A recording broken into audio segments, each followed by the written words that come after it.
across this goddamn street. See if I can remember which way it was. The way it used to be.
I'm walking down here. I'm gonna show y'all where I used to live. I stayed in this spot, I think.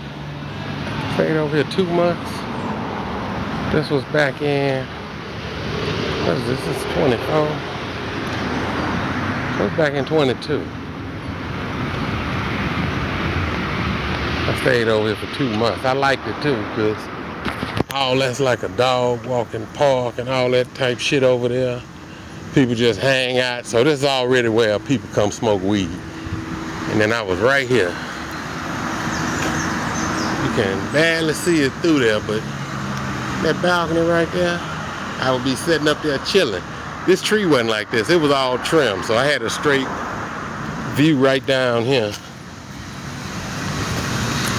That's what I was saying about their houses like this. Yeah, there it is. See it open up there? Yeah, that was real chill right there. But see, that's like a house that was turned into, is it 2 or 3 different? I think it's 2 or 3 different units. Yeah. But the houses be that big. I stayed in one house where she had turned it into, she took one house. That's Lucy. I met her when I got here. Lucy turned that house into, I think it was 5 or 6 units in there. All like 1-bedroom apartment. 2 of them had balcony.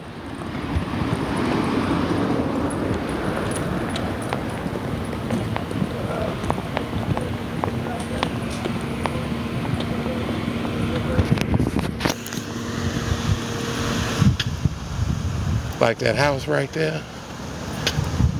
You knock you off one like that. Look at it. It go from there all the way to that end. You got your one balcony right there.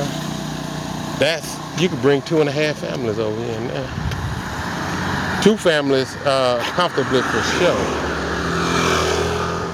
And the beautiful part about it is you can still tear that down. When you outgrow it, you can tear it off. You can just start adding on, go up, shit. Get you about 2 more floors out of that.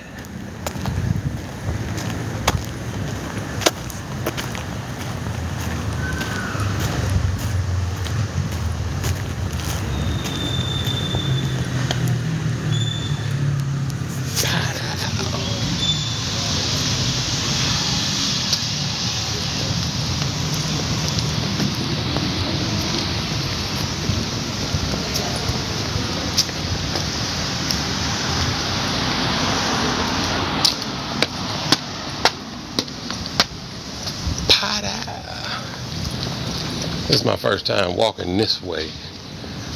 I'm just walking in the direction of where I want to go. Over to La America. They got a little park over there. Little area, nice as hell. Sat out and had me a coffee.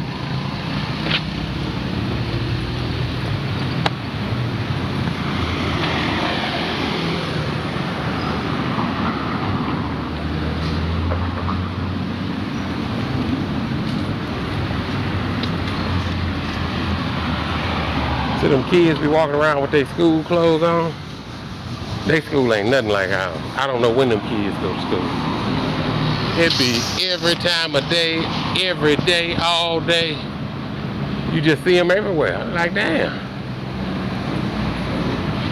They to me, it looked like their school day is not structured as much as ours.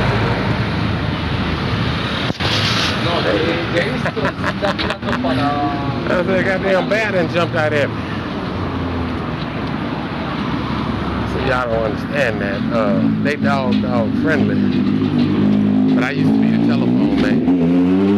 So I got 10 dogs, got a history. And sometimes them dogs remember.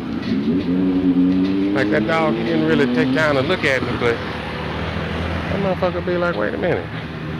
That nigga used to be the phone man. Get him! And they all be in cahoots. They be sounding crazy, but it's true. I had dogs I knew my whole life. Never had a problem with me. When I became the telephone man, them chased me down the street. Like they just know.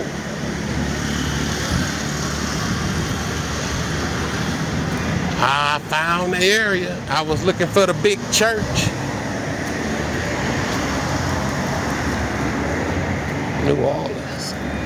In the house. They got a lot of, they send all our old t-shirts over here. Anything don't sell, all that shit is on sale over here. You see so many people walking around with slogans and shit. No, they don't speak English, can't read what's on their shirt.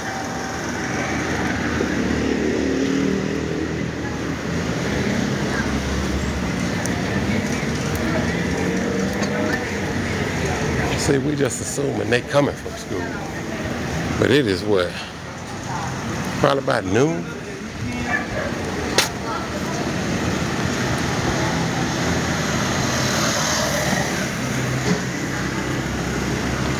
There's the park.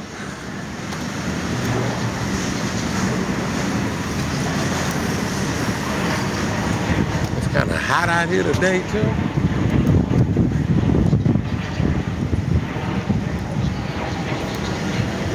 This is what I love about being able to walk to the grocery store.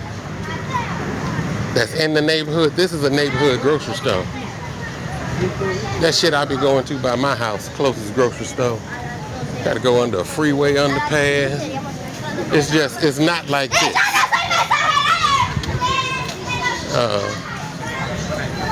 I don't know, I guess people in New York, Brooklyn, all that type used to living like that. Shit, that's what I like.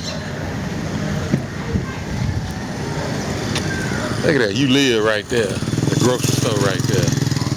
Man, the barbecue will never stop. Be like, man, go get some more meat. The store right there, the fire's still going. We're gonna throw another slab of ribs on this motherfucker. I'll be barbecuing shit to freeze. And then look at it. And then that's the other thing. They barbecuing right there. You can live right there, got a restaurant right below the house. Pleasant.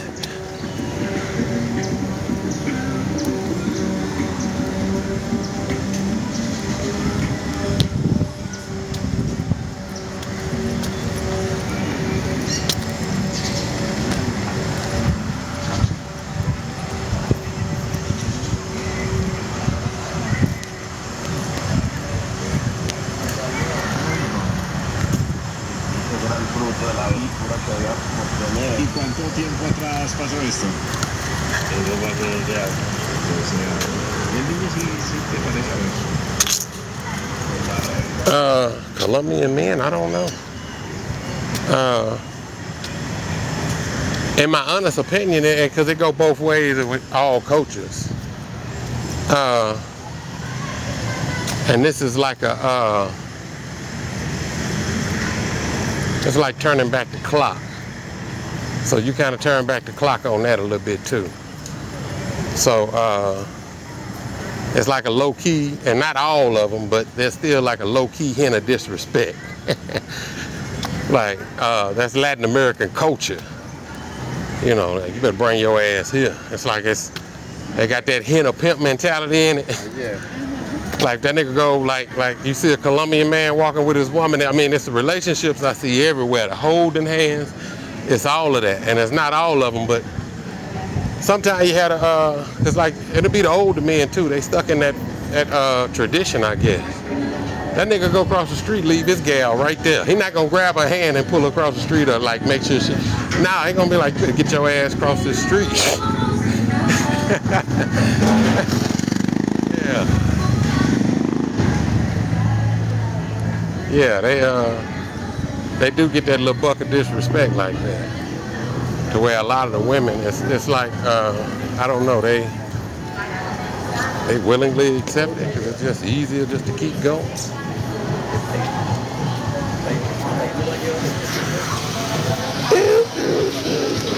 Hola.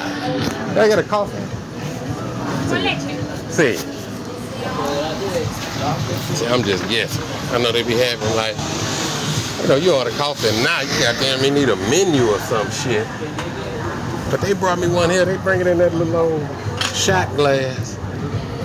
It was good. I don't know what it was, but it was already, the cream was already in it.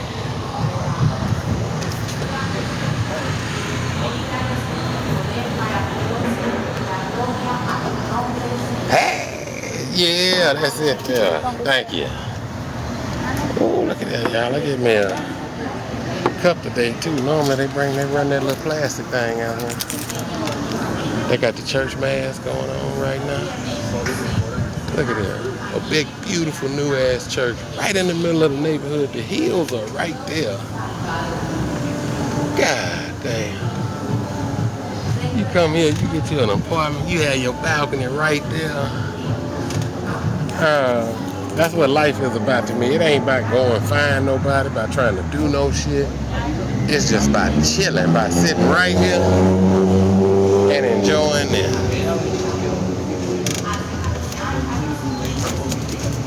That's the whole thing. But one of the biggest differences between Colombia and America is there are way more fit people here. The lifestyle is just more fit. And then plus, America's killing you. If we sit here and start talking about different ways that it's fucked up in America,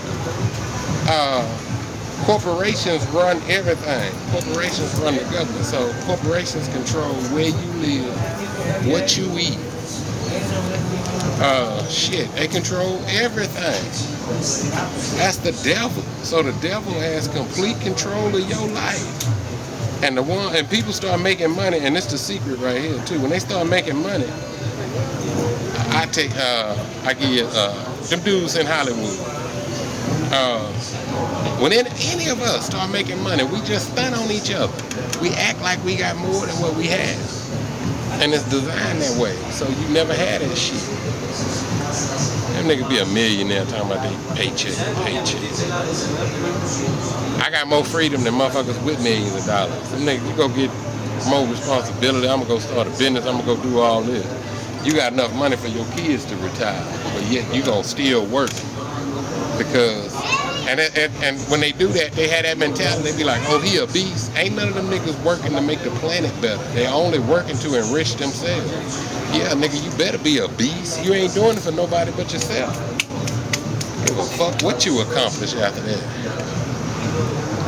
You ain't no inspiration. I don't want to see nobody repeat the shit you do. There's too many rich men that we consider successful, and they only make themselves more successful. I don't understand. I don't. What? You can't do shit with a house but have a bed anywhere you can sleep comfortable. You need a fucking kitchen look like a goddamn restaurant for, and you ain't doing the cooking in that motherfucker. And why would I want somebody else in my house all the time when just to cook my goddamn? Nah, that's some lazy motherfuckers. That's all that shit. That's what fucked us up. That's all that European lord courtship. I can grow grass. I don't have to grow fruit. Ooh, dumbass.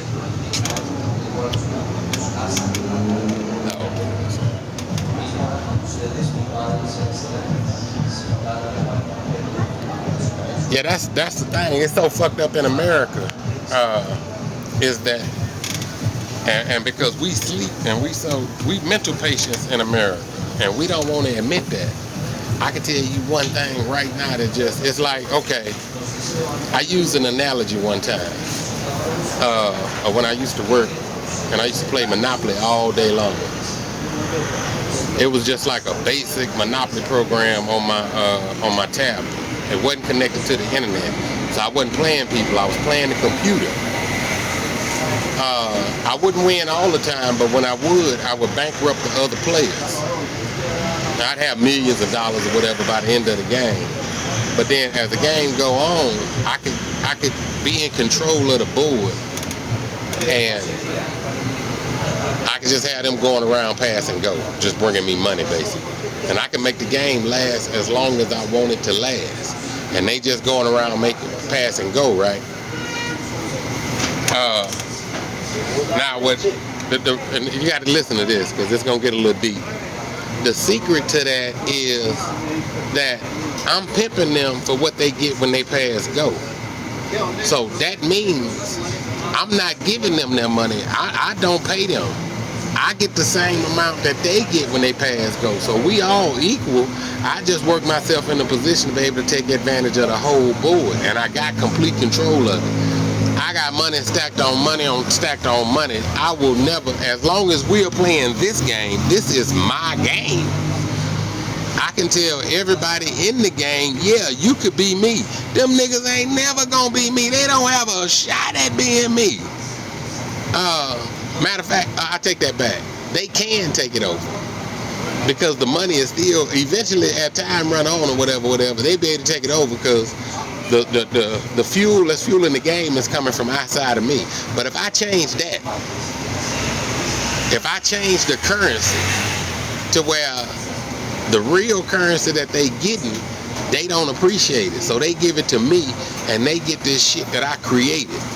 I created a currency in the game. That's like playing Monopoly and the nigga changed the money, but he still get the Monopoly money. He giving you money with his face on it. And so when you start coming up in that system, you start getting rich.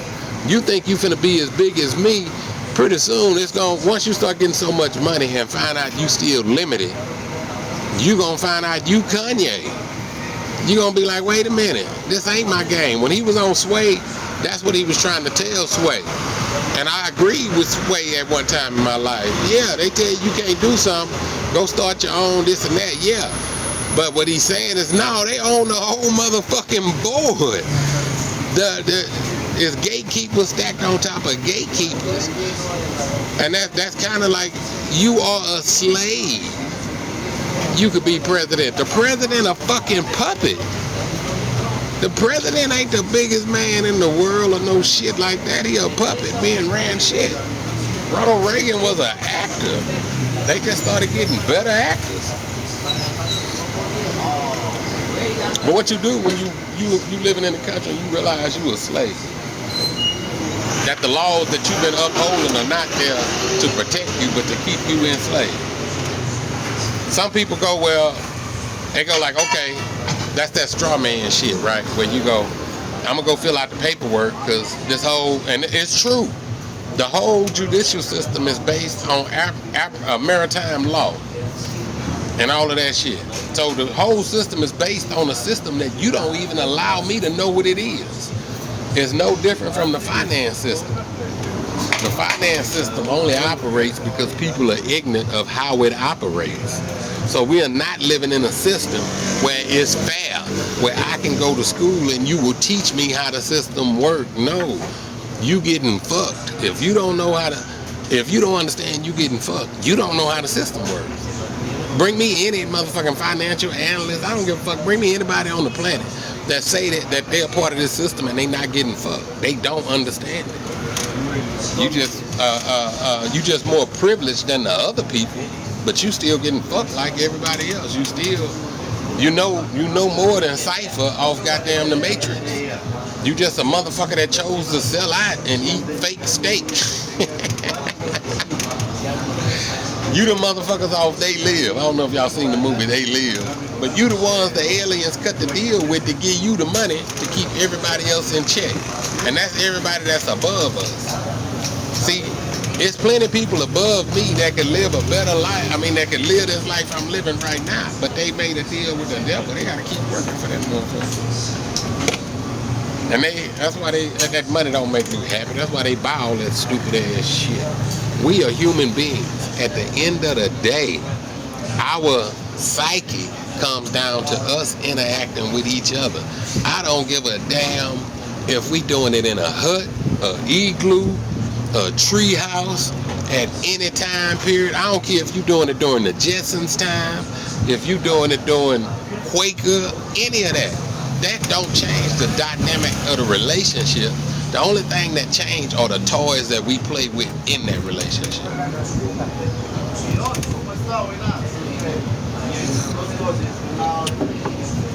And that's what we take for granted the most.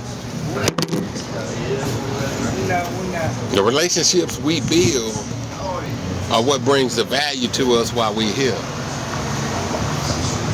Not that bullshit you collect. The legacy that lives on after you are gone won't be your goddamn house. It'll be somebody else living in that motherfucker. They tear it down.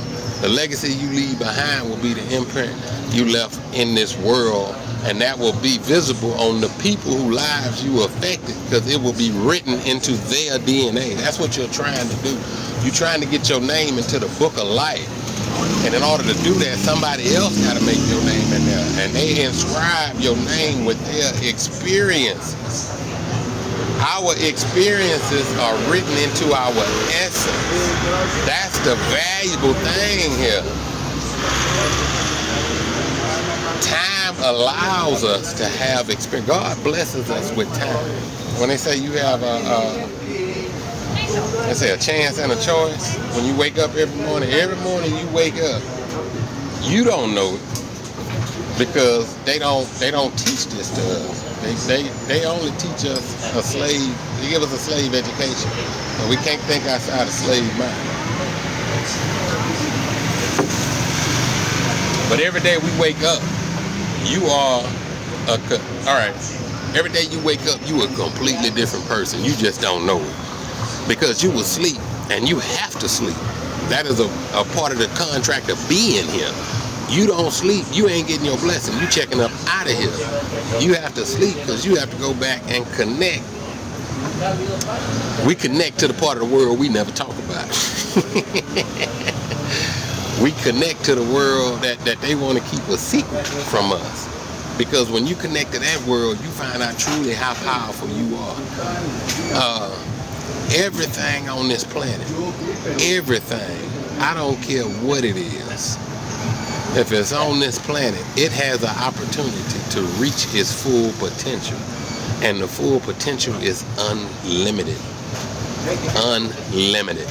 The only thing that limits your growth is your environment. Our environment limits our growth. We grew up in projects. That means we are a goldfish in a goddamn cup. We don't even get a bowl, we get a cup. And that goldfish is only gonna grow to the size of that cup. It's going to the environment that it's in. It's not gonna grow any bigger. You take it, put it in a bowl, it's gonna grow a little bigger.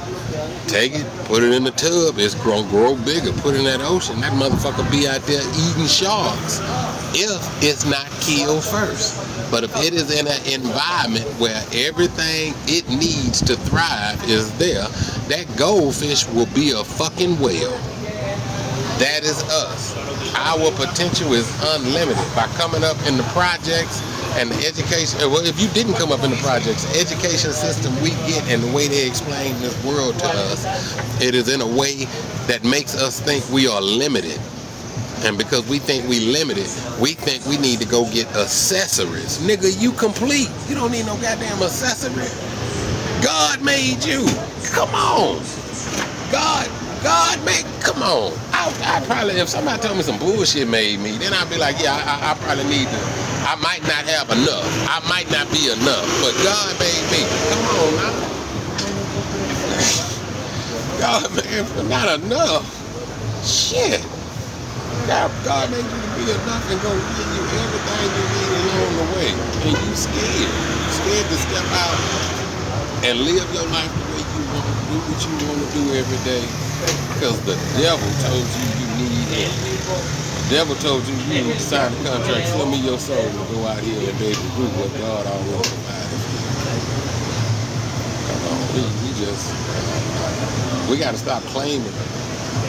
We got to stop claiming God and move into being and being God is acting like it. If you came out your house and you say, I'm going to act like the way I think God want me to act today, and you was conscious of it, you start to realize how much fucked up shit you do. The only reason you don't realize that is because when you step out that house, you know what to do. You just don't do it because you don't have a relationship with God. You think God failed you. God did not fail you. God gave you free will to fuck your life up. He gave all of us free will to fuck this world up. We've used, this world as a result of us. And don't be like, I didn't do that. You did this. You here, you participated in this shit. You energy. All of us was here when they dropped them motherfucking atomic bombs on Japan. And we didn't put our foot down then. If we didn't, as a people we all felt that on the planet like the force. The trees felt that shit on the other side of the planet. You can't wipe that many people out at one time and it not have an echo effect. As a matter of fact, we still recovering from that. The world is fucked up from all the past shit we did. We can go in history, and then we got motherfuckers that then did a goddamn great reset, burned the goddamn Library of Alexandria down because they don't want people to have information. They don't want you to be informed. They use, even now, I was looking at YouTube, community guidelines and all this shit. How you gonna have guidelines? Well, for one, you can't show me an example of no goddamn community out here. The closest we can get to a community out here, and I take my hats off to them, would be the Amish and the Quakers. Because they love their kids enough to say, fuck electricity. Electricity they know enough to know that. And it's not that technology is the devil. They knew enough to know. Dollar was created with evil intent, but at any time, I could take that dollar and feed somebody out here. I can take that dollar and change somebody's life. We can take that same tool that devil gave me he gave it to me to oppress somebody else, because he gave it to me to make me want to go get more and to put people out in the street.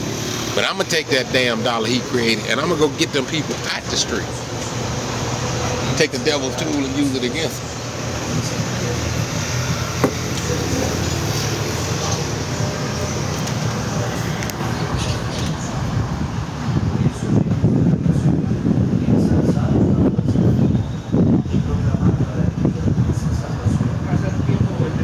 I'll say the Amish under pressure. Yeah, because in America, you can't be free. We don't understand that. The Amish have gotten away with it for a long time. But if you try to do that shit and don't put the name Amish on your shit, they're going to come Ruby Ridge your ass. I looked at that with out in California where they got that Slab City. That's an old military base. That base ain't the military base, that's our goddamn base. People are doing on it what we supposed to always been able to do. The reason why they don't give a damn about what them people doing, they don't have no electricity or running water out there. You let somebody with some money get involved with Slab City, they will go blow that motherfucker up. They'll start a war with Slab City, because you ain't finna come out here and show people they can live for free without the government. You out your... Governments were created to govern us. So just like we can create a corporation and it's the devil because it's an entity outside ourselves, the government is the same thing. The government is its own beast. The government think it tells us what to do. So the government is so useless right now that We are fighting the government. The government are the terrorists. That's who the terrorists are. The government is the #1 terrorist, because if he don't put terror in your life and strike fear in you, you might fuck around and realize you can take care of yourself. That's what leaving America is. Be like, nigga, I don't need no health plan to walk the goddamn planet. The fuck I need you know why you need a health plan? Because the people that provide the health care will make you sick. Yeah. They be like, oh, them doctors ain't that. No, them doctors work for the people. The doctors work for the same people that make the food that make you sick. We don't know that. Yeah, you got to pull the curtain back. It's the Wizard of Oz, but the wizard is us. It's still us. That's the biggest thing we try to do is to, the biggest thing that we can do to keep us in the same situation we already been in is to point the finger of blame. I'm going to go back with my man Michael Jackson, MJ. All we have to do is start with the man in the mirror. Start with the woman in the mirror. That's all you have to do to change this world. You don't have to go out there and try to fix nobody else. It ain't your responsibility. That's what we be thinking. We be thinking it's our job to go fix somebody else. It's not our job. That's God's job. God can give you that job. Yeah, if God told you to do it, then by all means, hey, shit, have at it. But by you doing what you supposed to do, you don't realize how much of an inspiration you will be to other people. That is the help you're giving them. If I see a dude out in the street, it's my duty. If he's willing to get out the street and he's looking to get out the street, yeah, I tell you everything I know. Shit, come pick my brain. If you pick my brain, I can tell you what you need to know. But if you in the street and your plan is to trick somebody into giving you some money by the end of the day, or to go out and beg people for money, and that's your plan tomorrow, can't nobody help you but the people that's giving you that money, because they your sole support. That's your job. Your job is to go look for people to give you money. And we live in a world and a society where we look at people like that and we be like, fuck them, but they never learn. That's all they parents did, because we still are part of a system that's designed to produce people that have no worth. Literally. That go back to that whole king courtyard shit. Everybody wanting to live. I don't like to bring color into it, but I'm black. So that was for us. It was us always trying to live like white folk. Well, how do white folk live? White folk live off the back of other people. Or at least in the situation of America, that's the way it was. They live off the back of other people. If you have a problem, you don't fix it. You call somebody else to fix it. And that European, Eurocentric, king, queen shit, if your plumbing break and you go fix it, you are considered poor. You like, you a pauper? Even if you had the knowledge, that's how they look down on you. Like, I can't be seen fixing my own plumbing. I have to call a plumber. And that's the world we live in. Anything break, and then it then got to where now we don't even know how to fix it when it break. We have to call somebody. And because we have to call somebody, everybody that got the knowledge, fuck the next man that's coming. I can't trust the mechanic. I can't trust the plumber. I can't, because everybody put the dollar over being human, thinking they're going to get ahead some kind of way. And that is how you get ahead. In the devil's world, God don't give blessings like that. God what God got for you, you going to get regardless. You ain't got to come out here and trick nobody. We trick everybody into getting all our trauma shit. I'm gonna trick somebody to give me some money. I'm gonna trick somebody to give me some pussy. I'm gonna trick somebody into giving me whatever I want. And that's what, guess what? That makes you the trick. They not the trick, you the trick. I know in the hood, we've been calling people that do that men too long. They're like, oh, he the man. Man, that man ain't shit. I can show you many dudes they didn't put in the hood, then put these niggas on pedestals. We can count the families they fucked up. He's still worried about a body count with women. We can't even, if we start counting the kids. I talked to a dude not long ago. He just explained to me how these women just want everything from a man. Well, yeah, she gonna bring her child over there like she expect me to take care of, but he expect to get every part of that ass.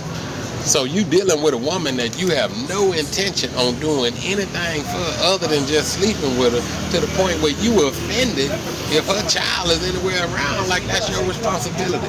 Because, nigga, you just, what that lady say, you know who is free from responsibilities in this world? You know who gets to have no responsibility? You know the only person get to live like that? A baby. A goddamn baby. Other than that, nigga, you got the man up.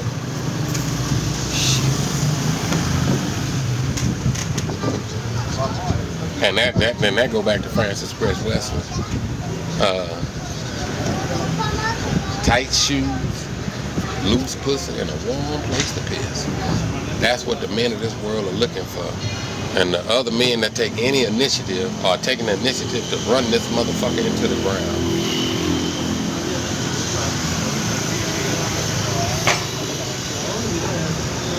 We have to stop leaving the house thinking about ourselves.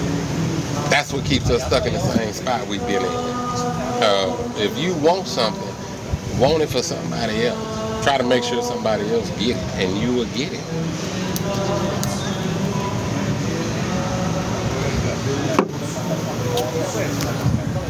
I'm just running my mouth now, though.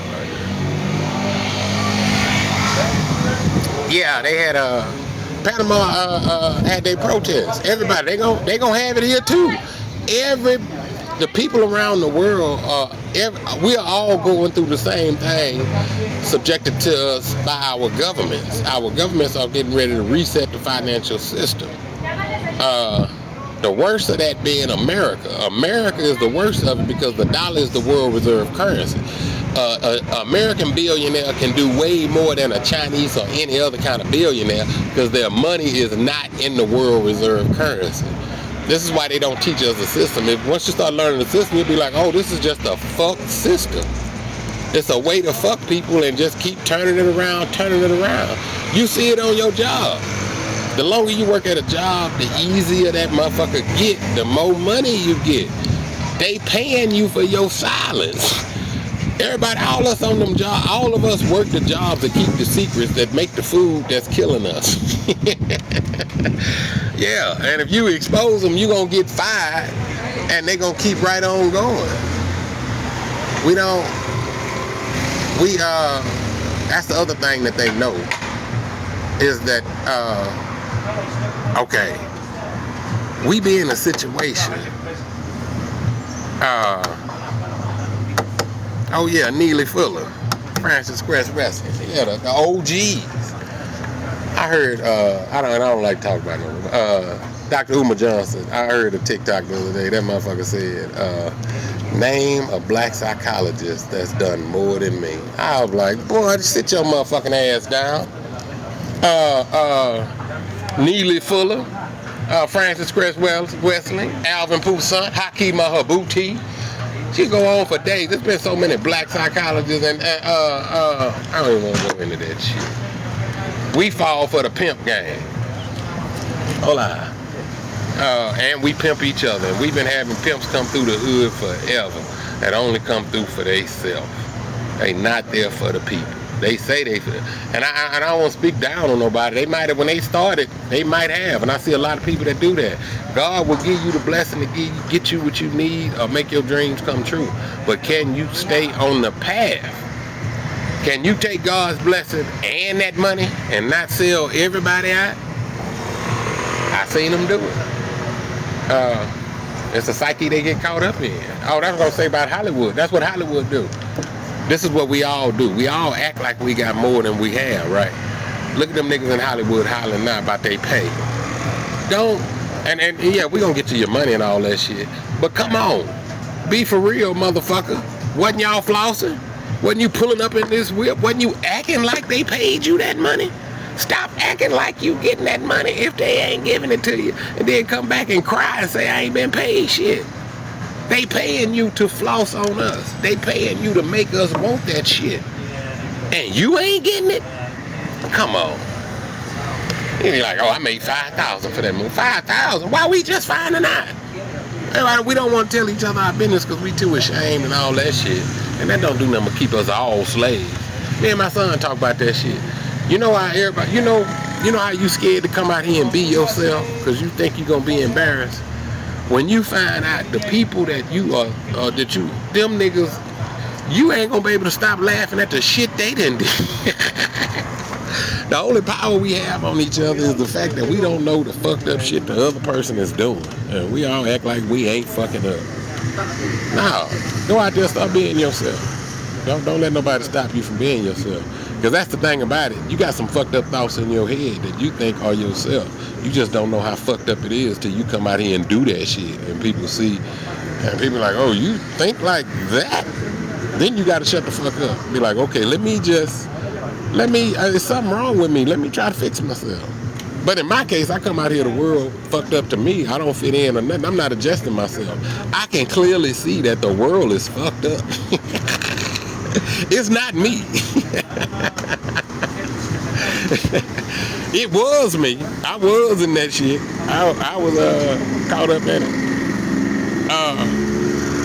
I cook for myself. To be honest, I've done all this and my life look like it is all that in a bag of chips. But I am, at times, when it comes time for me to eat, I'm the loneliest motherfucker on the planet. To the point my stomach might get upset. Most days I eat KFC. I eat chicken and watermelon every day to keep my stomach cool. And that's what I be saying about life. Don't look at nobody's life and think no. You only see people reach the pinnacles of something they were looking for. Wisdom allows you to understand that life is not about making it to a certain plateau. It's not to a point of happiness. It's about, like I said in the other video, where motherfuckers don't understand that happiness is fleeting. Wisdom will teach you, okay, when you're ignorant, you like, okay, as soon as I win this contest or I get this Super Bowl, I will be happy. That's not gonna make you happy the rest of your life. Wisdom teaches you that when you are happy like that, enjoy it. It don't last. Enjoy it while it lasts. Make the most of it. That's what makes you so appreciative of other people's moment. When you see them having a moment, let them have it. It ain't gonna last. And that's not wishing bad on them. Because that's the next stage. That's the growth. Because somewhere in them, they thought that would make them happy. And they have to kill that part of themselves that thought that. And when they kill that part of themselves, that's the next adventure you go on to. That's why the tarot come in, that tarot deck. The first card is the fool. Life is a lot better when you understand you are the fool. A man that's willing to admit he does not know will learn a lot faster than that nigga that's acting like he know everything.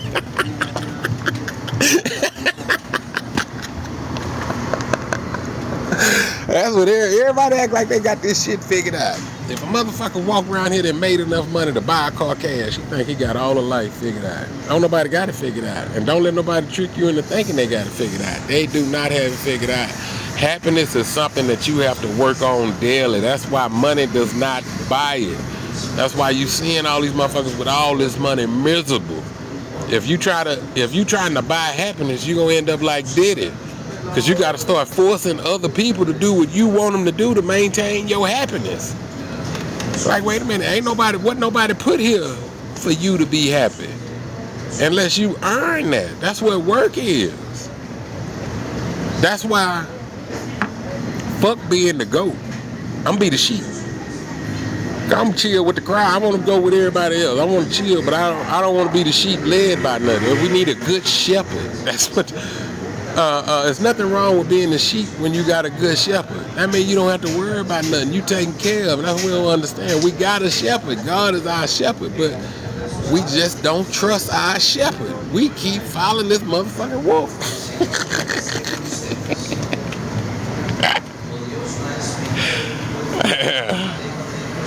I don't know when I'm going back to the States. I was surprised I even went back at all. My kids are there. That's the only thing that my son he just turned 24 on the 3rd. And back on February 17th, my daughter turned 24. She turned 17. And that's because they still caught up in that shit. I didn't raise my kids. If I'd raised my kids, they'd be over here with me. They'd be like, fuck America. But they still tied to a lot of that shit. They don't see it. But they just like y'all. Okay. What is it? 7 people in here. Okay. I got me being here is not just me like a dude moving out. People might see that or whatever. Now I be trying to tell people, no, this is God. God got me here, and the best definition I could do for it is America's getting ready to fall. Oh, it's gonna be a lot. There's gonna be so much bullshit going on in America that God got me out of there and put me here. My mission was to get the family over here, but I can't work with the family. The family is still fucked up, don't want to help nobody, don't want to help each other, still only thinking about their motherfucking self. We talk about shit about immigrants, but when it come down to it, it's not gonna be America, it's gonna be us as human beings taking the planet back. It won't be one country taking it back, because the other country's just gonna come in, invade that motherfucker, and do what they always did. It's about us being able to come over here, establish relationships, realize that we are all the same people. It only benefits governments for us to separate ourselves. A passport benefits the government. It is a way of control. That's all it is. I realized that shit when I came over here. We can start setting up programs to work with each other, because in my opinion, like them Venezuelans coming to America now, shit, that money they're giving them, take them out to Slab City. Them Venezuelans will teach Americans how to build. Matter of fact, Slab City, you got all this people with money around here, right? When you start going up in the hills here, that's what it is. It's Slab City. It's where you can go up there and find you a piece and build a goddamn house. If your friends around there, they'll help you. You build a unit onto that motherfucker and you live there. That's how so many people here that don't work. America work because it is a crime to have to pay for your house 25, 30 years. That is a crime. The crooks, the people with the money, is they money. They print it. The fact that they make American people, we pay taxes and you print fucking money. We work for something you print. That should be enough for the game to be up right then. It should not be another fucking word said after, nigga, you print money. But American people are so sleep and we so used to slavery that you could have a motherfucker run for office and say, yeah, I want to get rid of the Federal Reserve. How this nigga don't win? How is this not a motherfucking landslide? I'd be like, did you hear his other? I don't give a fuck what his other policies are. He want to end the Federal Reserve. He's saying I don't have to pay income tax. Yeah, I vote for him. Give a fuck about nothing else. That's Ron Paul. I saw Ron Paul. I was like, oh, this nigga a fluke. And I went back. I was like, I had to go back. That nigga been saying that shit since in 1988. That nigga said, we should audit the Fed. You mean to tell me the people that print the money, the currency that the world uses, has never been audited? Nope. Wait a minute. I gotta hold on. Time out. I suspend my thinking on a lot of shit. I mean, I ate that McDonald's fish sandwich knowing it's gonna kill me. But hold on, I gotta draw the fucking line somewhere. The people that print the money, that control the fucking world, the world reserve currency, has never been audited. They just do what the fuck they want to do, and we trust them. Yep. Okay. Okay, all right. We're gonna buy that with their money. We're gonna buy it with your money.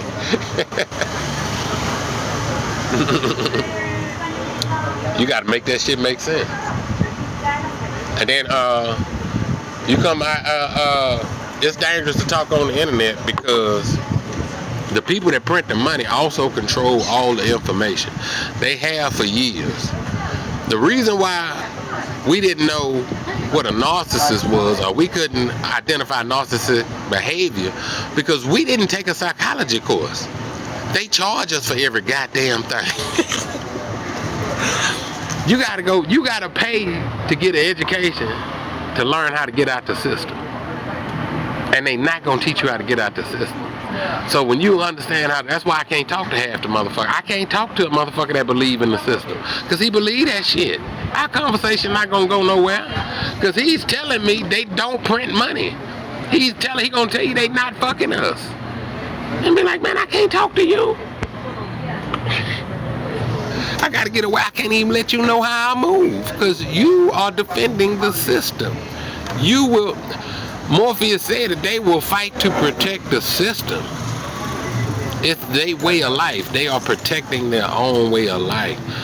That's how the system works. The people that don't have it, that eventually get it, don't give a fuck about the people that don't have it. We don't give a fuck about each other. And we don't understand, in the grand scheme of things, that's us not giving a fuck about ourselves. You can't love yourself and not love your fellow man, a fellow human being. It is impossible. The devil then tricked us into thinking we are individual units. We don't know how connected we are. Matter of fact, I was gonna find some of them leaf cutter ants. You just find you any ant. When you see them ants working, go watch them ants work for 5 minutes. I mean, just find their trail where they are walking by each other. Find those ants and just look at them. Go look at a video of those ants and then pull up a video of your DNA being constructed. And tell me we not all connected. I watched the man so long, I watched the ant go pack his bags like he was moving. Like, this nigga finna move. It's amazing to see those ants and the distance they cover. And then you have to imagine that ant is gonna be at a location where he's supposed to be by the end of the day, kind of like us. You know what I'm saying? Like, I come out here, I navigate all this shit, and then I'm gonna go back to my house. Each one of those ants go back to a designated location. We don't understand the consciousness in that, but I look at them ants. Them ants got freeways. Them niggas got everything that we got, except jobs. They work for themselves. They work for the community. They not working for no one goddamn ant. Everybody is a part of a system. I don't see no homeless ants. I see no ant homeless.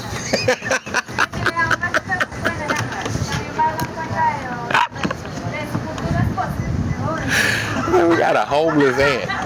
That's how far out of nature we are. We got homeless human beings. We don't have a homeless ant, but we got homeless human beings.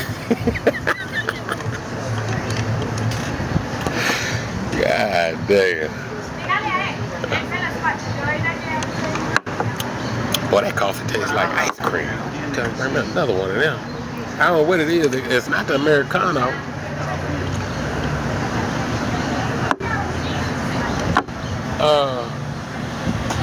Oh, the t-shirt logo. Oh yeah, that's the blast too. That's what we gotta do.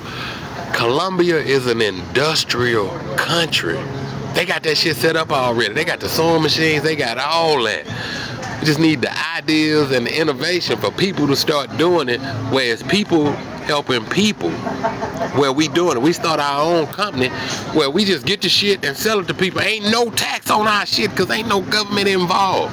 It's no third party, no middleman. It's a producer and it's a consumer. That's it. Because that's the other thing too. We don't know how bad this shit is because we haven't been paying attention. Gil Scott Heron. Not Jill Scott. Gil Scott. Gil Scott, that's the dude that made The Revolution Would Not Be Televised. He got a lecture from back in the day where he is, matter of fact, on that album, he's talking about it.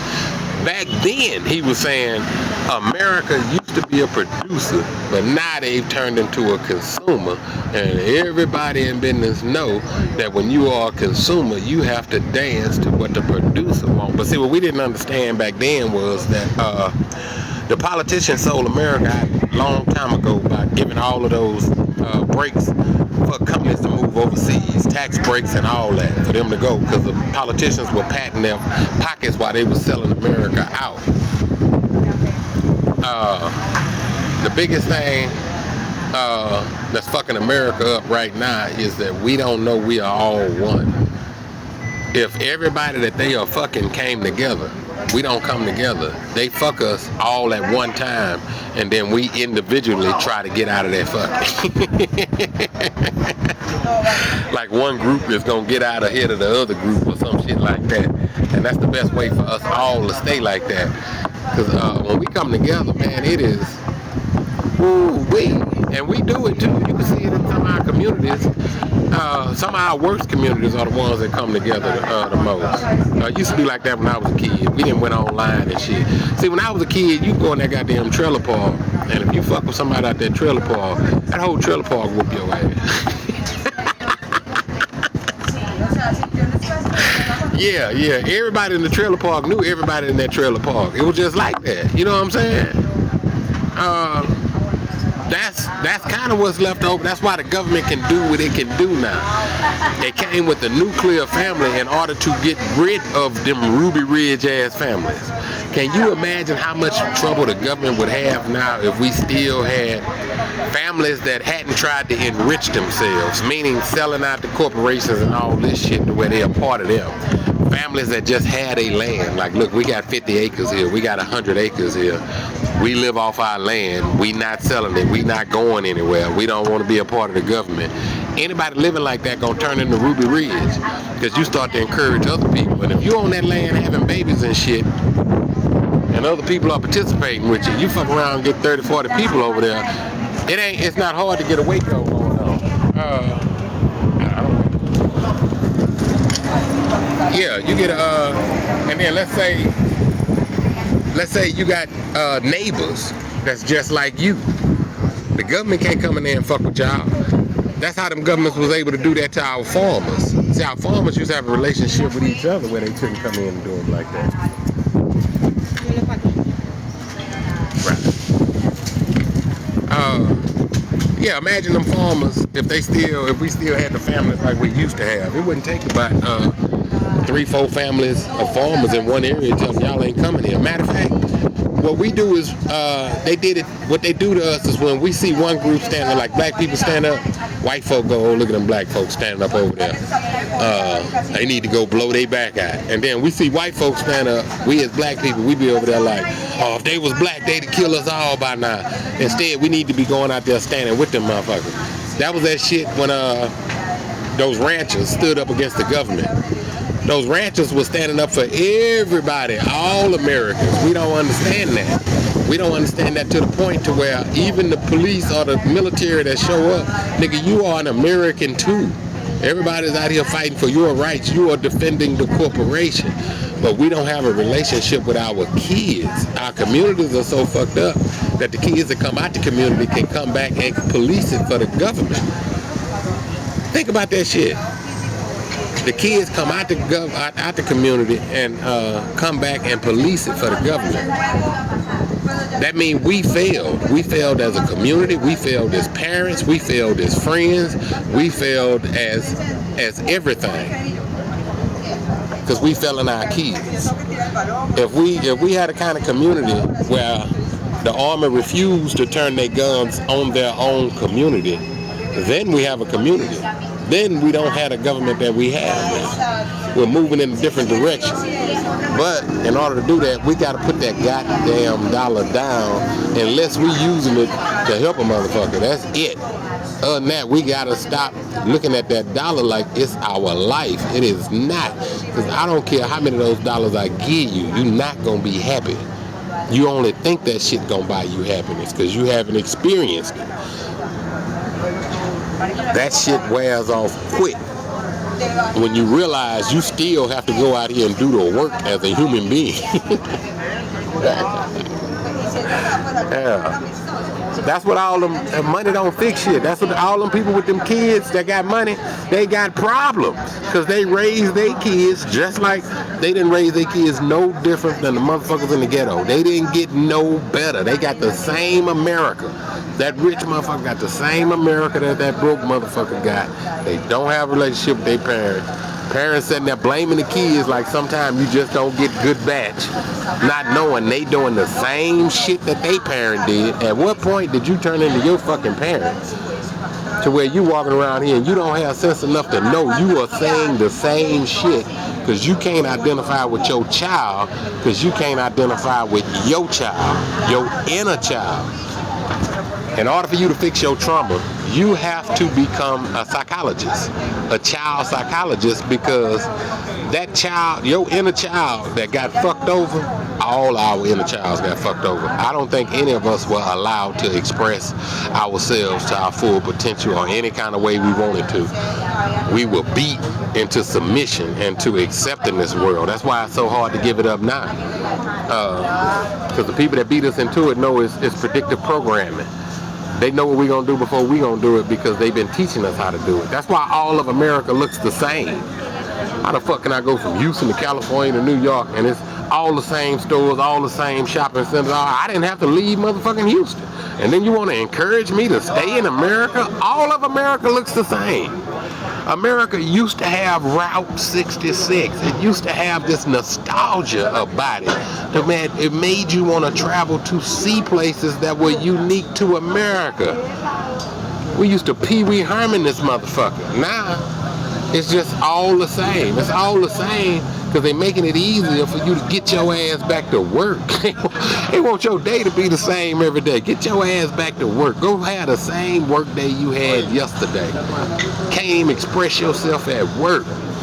We walking around this motherfucker. That's what we don't understand. We walking around in black and white. You wondering what you're gonna do with your life if you try to free yourself, but you looking through black and white eyes. Once you free yourself, you start seeing in color. You are made by God. Ain't no bigger stamp of approval. El amigo. Nah, I'm good. Tengo una muy buena, ¿verdad? I bought some last time, man. Muy buena, ¿verdad? Citronela, ¿verdad? I ain't got nothing but some dap for you. Citronela, el amor. I'm still burning the other ones you gave me, man. Lo oí las dos en 8. See, no. Apóyenme. Right. El Shit. vino, el tesoro. I take some of them trash bags. Hold on. I do need that. Estados Unidos, soy de Estados Unidos. Un momento. Let me see. I lost all my shit. Can I get a trash bag for that? Papeleras. Yeah. Basura. See. Claro que sí. Gracias. No le diga. All right. That wasn't too hard. He don't speak no English.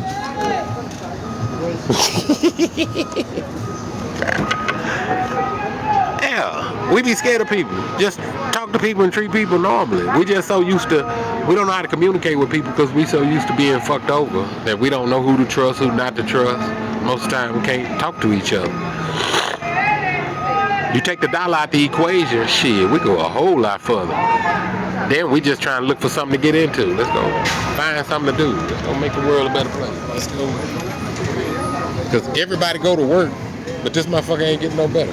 Because ain't nobody working to make it better.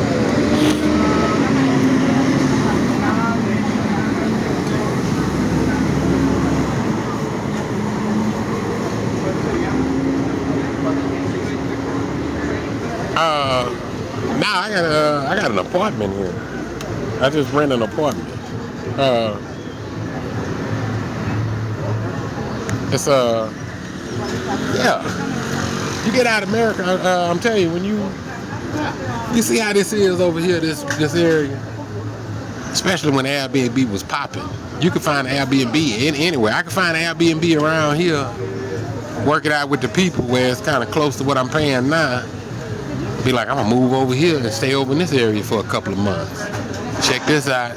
Once you break the stigma of being an American, once you get out and realize you don't need all that shit they've been trying to get you to buy, you could do this. I could do this in shit, Peru, Uruguay, anywhere South America, Brazil,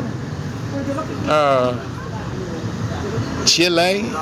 There's a lot of laid ass, cheap ass places Well, you can just go. The only reason why that keeps me from that is I don't have no woman. I ain't going. I stay here like in the city and shit, just to like be around people. But if I had somebody I could talk to and all that shit, it's like the sky's the limit. Be like, let's go get a small beachfront apartment in Panama. Shit, down to anywhere. Shit, I can do that here. San Andreas. There's so many little small towns and shit you can move out to and kick it there. You got Santa Fe, Horton, not far from here. Guadalupe, you go live in Guadalupe. Stay right there on the water with the lake. Santa Martha, all of that shit. Yeah, the sky the limit. If you, and that's, let's say you could do all that. If you could make $3,000 a month off the internet, you could do all that anywhere in the world you want. And that'd be like, you can do all that for just $3,000 a month, you could do that easily. It's just, in America, it's just so goddamn hard to live. Because you gotta think, once you leave America and you traveling, people come over here, I don't know, if I was older, maybe I'd worry. It's just hard for me to worry about some goddamn health insurance. But I'm in the best shape of my life. So I'm like, barring some major car accident or some shit like that. The only other reason I needed health insurance is in America because I was eating American food. Yeah. If you're in America, you gonna get sick than a motherfucker. It's designed that way. The only way you don't get sick in America is you got a whole lot of money. It take a lot of money to get to the good food. Because they poison the rich people too. They ain't all that red dot shit is on their shelves too. It's to the point to where to be healthy is priced out of your limit. So just to move to another country and say, my health, shit, God give me the time. It's my job to take care of my health. I don't feel better about signing no goddamn health insurance. I feel a lot better about eating healthy than I do about signing health insurance. Yeah, that's crazy to be signing health insurance I know I'm gonna need because I'm eating what's gonna lead to it. I'm gonna stop eating the shit.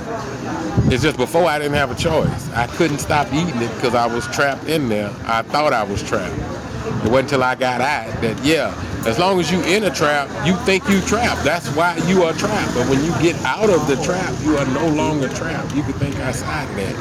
But that's the dudes that come over here and buy pussy, right? You get stuck in the same trap. They stuck in the trap until they figure out that buying pussy is not gonna satisfy, is not gonna scratch the itch that they got. It's just that the lust is so goddamn powerful, you think it will.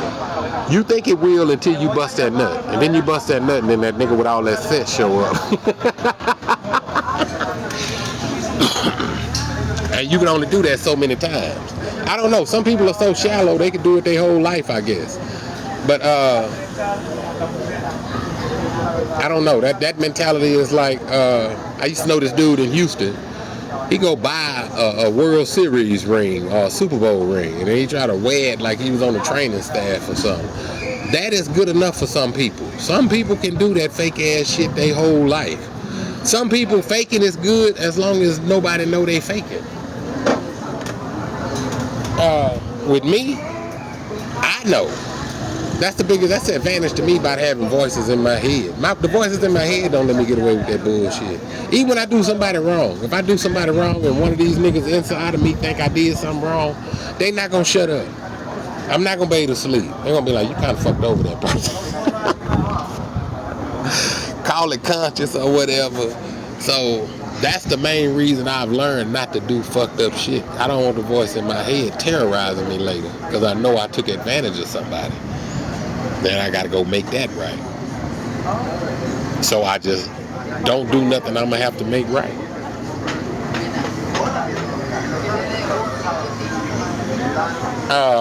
This is La America, right on the side of Lorella's and Estadia. Matter of fact, it's really like neighborhoods, yeah, because this wasn't nothing but like a 10-minute walk from Estadia where I live to La America.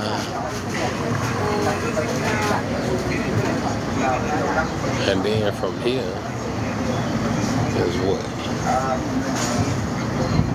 Oh, but the cooking over here though, that's why I said if you got somebody else too,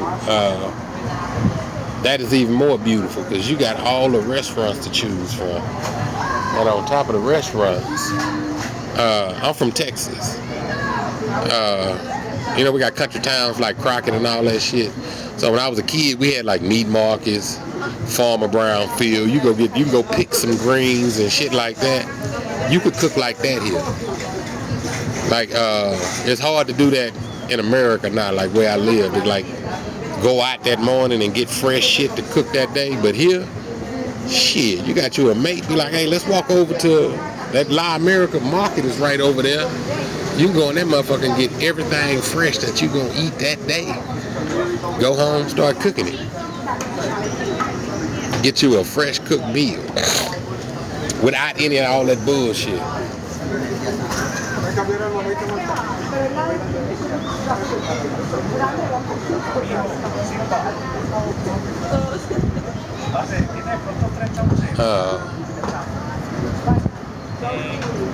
Yeah, that's the other thing.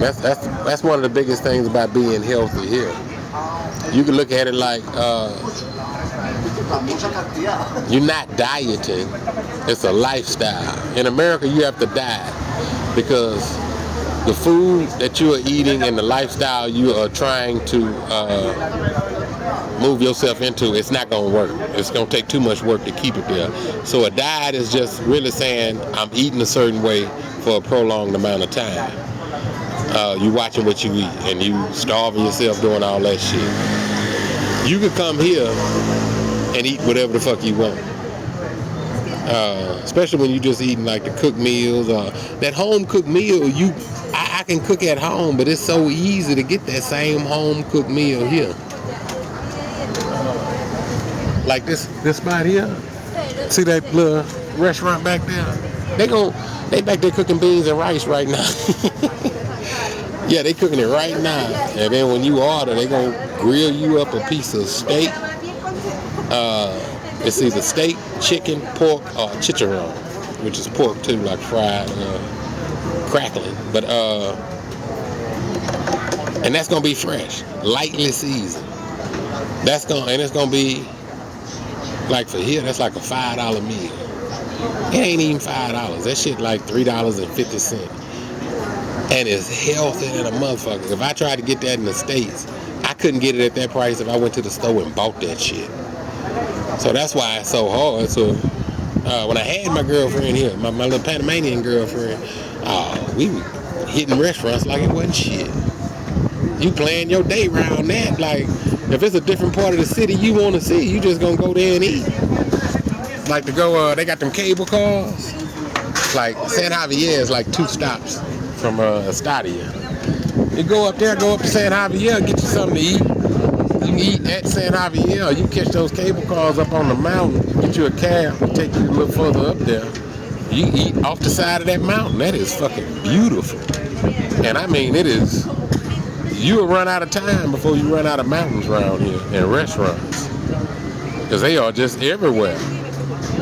And you are doing that, like I say, that's 2 people, $3,000 a month. That's $1,500 a piece a month. America keeps you locked into your job because you can come up with that kind of money, but you worried about what you're gonna do after that. You worried about what you're gonna do after that because the motherfucker that's worrying is the nigga that you are right now. You not thinking. The person that cocked their nuts left America and came and lived in Colombia for a year, regardless of what everybody said. He not afraid of what come next no more. You looking for what come next. That's what they do. They make us afraid of what comes next in life when we supposed to be looking forward to what come next. In Toro, they have what they call a tower moment. Like you about to have a tower moment. A tower moment is like when let's say you've been married 5, 10, 15 years and you find out your mate been cheating on you. That's a tower moment because everything in your life comes crashing down. What's crashing down is your perception on what you thought life was and the way you thought everything was. You thought you was in love with a motherfucker that was cutting for you like you was cutting for them. And when you find out that ain't the truth, it's such a mind fuck. People don't understand that. That means your reality has just been destroyed. Them motherfuckers. That's why when you see people like that, they don't know whether they coming or going. Cause you trapped in your mate been cheating on you. Everything your mate been telling you has been a lie. So I've been living a lie. And then how many people around me know this motherfucker been doing this? How many people know what I don't know is what you question. Because this motherfucker right here know all kind of shit and been telling me what to know. And that is detrimental. The person, life is hard enough to get by yourself.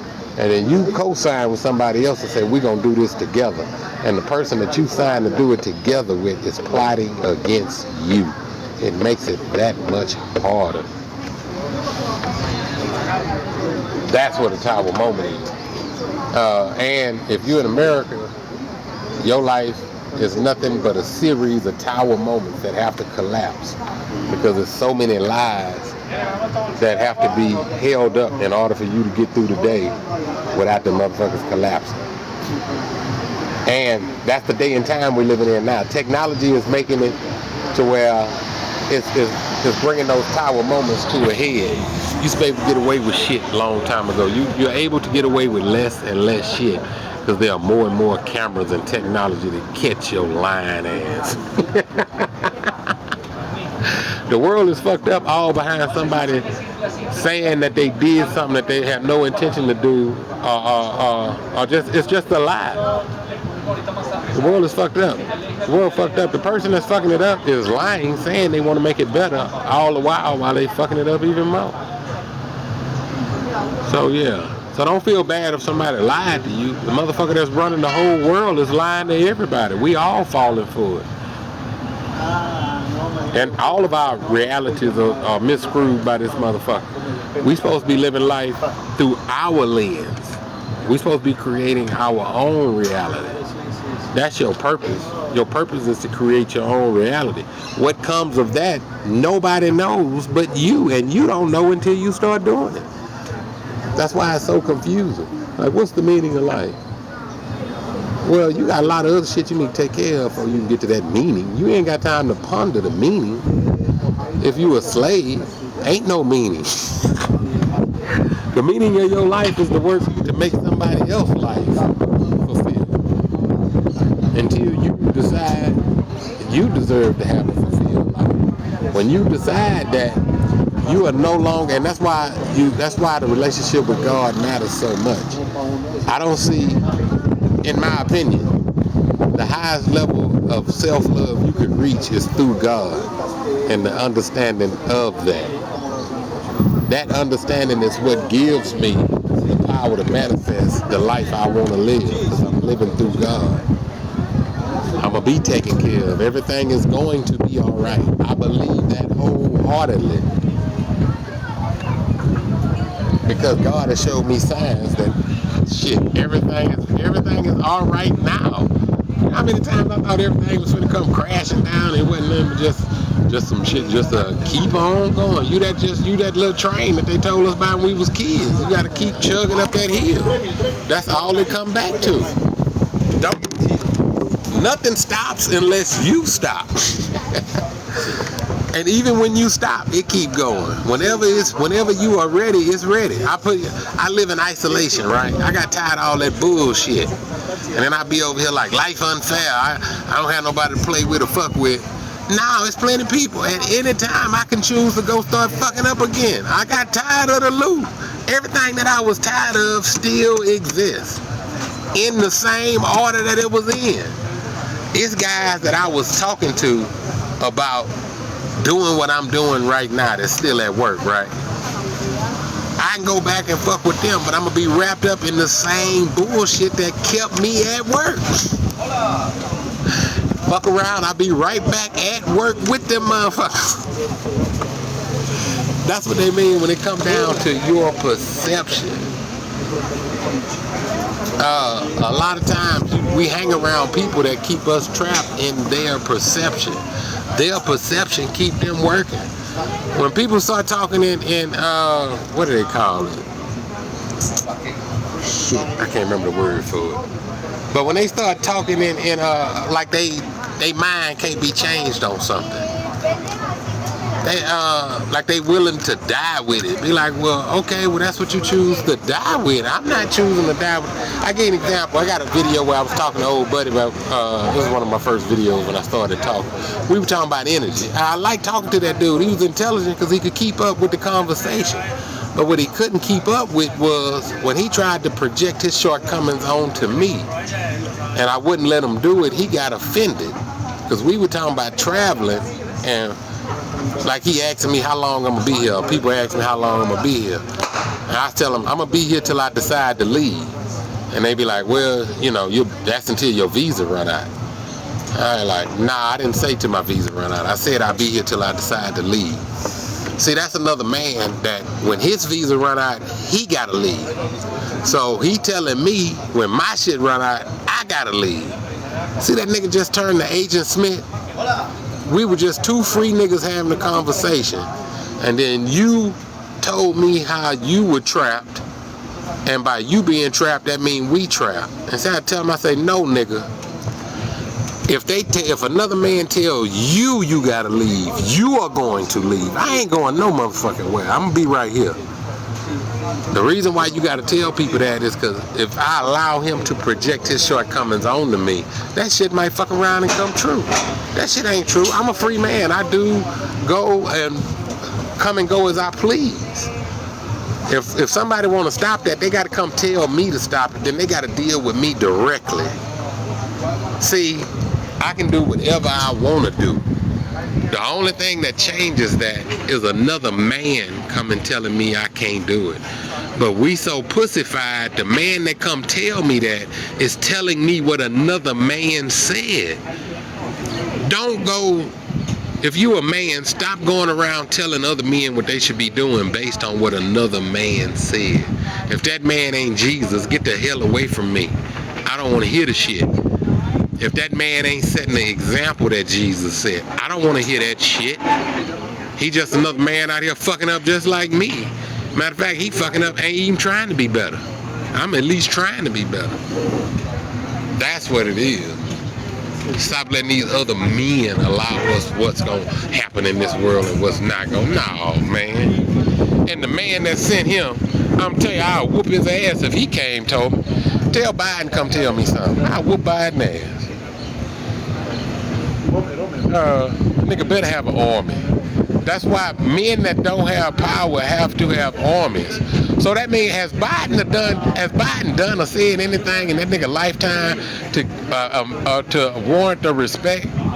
That's how armies used to be formed. They respected what that man was saying and followed him. I ain't going to follow no nigga into a fight behind no goddamn vote that I didn't even vote for. Some other motherfuckers that's uneducated to the whole goddamn system, ain't never heard of electoral college.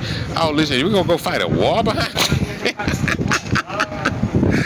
You say the shit out loud, it just stop making sense. That's why they gotta police this motherfucker on the community. Because if you start telling the truth on here, it wouldn't be no community. We'd understand we have no community. We gotta destroy this shit that we think we have and start to build a real community. No real community. You're gonna be scared of what the motherfuckers say. Scared of motherfuckers spread. If somebody has the power to spread hate, that means it's in us. Let him spread his hate. If he could amass an army, let him do it. Because we need to be dealt with. If we as a people will allow a motherfucker to come on TikTok, start talking about he hate anything. Motherfucker come on here and say he hate human beings. How long can he come on here? Who's listening to him? If somebody is listening to him, that means what he says has merit. More than one person feels that way. If more than one person feel that way, we need to see how many people feel this way. So we can be conscious of what it is we are doing and where we are going. Stop telling people to shut the fuck up and keep going in the same fucked up direction we going in. We don't know where we going and we can't fucking talk. Who in the fuck, what ship does that? What ship is getting to its destination where the crew is not fucking talking to each other? They be like, yeah, we on the ship. We got a boiler room problem, but we don't talk about it. We hope it go away. If I talk shit about the people working the boiler room because they ain't doing their job, that's hate speech. Shut up. You can't talk about them. Oh, we're going to sit here and wait for the boiler to blow up and take all us out. That's the world we living in. We living in a world where you can't talk about what's fucked up. At a time where you have all the information, I have access to all the information I've ever been able. Right now, at this moment in time, there's never been another moment in time that I have this much information at my fucking fingertips, and they tell me shut the fuck up. But when I didn't know shit, I could speak all I wanted as long as it was rhetoric. That ain't no fucked up world we living in. The rhetoric, the rhetoric, the rhetoric.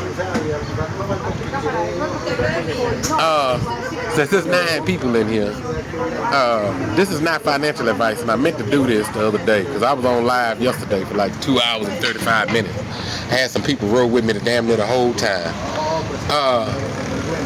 And I'm so against people coming on here, especially because with the crypto influencers, all I see is motherfuckers that know a little about crypto and come on here and start telling you to buy their product and all this shit. I'm gonna give you a project to research that will change your life. And that's I push people to learn finance. The reason why I want you to learn finance, well, the reason why I say learn crypto is so you can learn finance. Crypto teaches you finance. Cryptocurrency is like a college course in finance. Because if you learn cryptocurrency, you have to learn finance. Like right now, if I told you go on Coinbase, sign up for an account, buy this crypto, and it make you money and you sell it and you get money, you still don't know shit about crypto. You only know how to go on Coinbase and buy crypto. And you got rich with it. Now, once you get that money, the thing is, you're going to lose it. You're going to lose it because you didn't know how the fuck you made it in the first place. I did the work in order for you to make that. You're going to lose it because you didn't change your vibration. Your vibration is going to change because you've never made that kind of money before in your life. So it'll be a lesson in that. Meaning you just that's what it was for me. Like, man, do y'all know what it's like to, like, I walked to this coffee shop. Last bull run like 3 years ago. And the time it took me to walk to this coffee shop, I'd have been walking this motherfucker and checked my crypto, I'd have made $10,000. From time I left home to right here. And you see stories with people making way more than that. And a lot of times they show you the gains. I'm gonna tell you this right now. I have crypto influencers that I will refer to you, and they take some subscription and they take donations. But in my opinion, can't nobody advise me on no motherfucking finance asking me for no goddamn money. The fuck is wrong with you? Nigga, how is you on TikTok showing me you got a crypto you made? It's just one of your gains, and you're showing me, quote unquote, your wallet where you made $100,000 off $10,000. And you want my $7-8 a month subscription? You need to get that nigga off the planet, because he ain't doing nothing for nobody or nobody else but himself. And tell him, I use them niggas to get as much information. I take all the free information they gonna give me. If it comes sign up your channel, and I really appreciate a lot of these dudes, but fuck you. Fuck you. You can't tell me you finna help me make money and you need my money to help you make money. I thought I was talking to a motherfucker that already made it. You sound like a broke bitch trying to get people there, and that's what they do on here. But anyway, last bull run, they had a project called Helium, and this is the other reason why I want you to learn crypto. When I studied the Helium project, Helium project was a Helium network Internet of Things. What it did was you could buy like a modem for this business, plug it up into the Wi-Fi. What that modem is gonna do is gonna monitor all the internet traffic right here. Like that modem would be here, it would be monitored. What it is, it was monitoring the internet traffic on a low level frequency.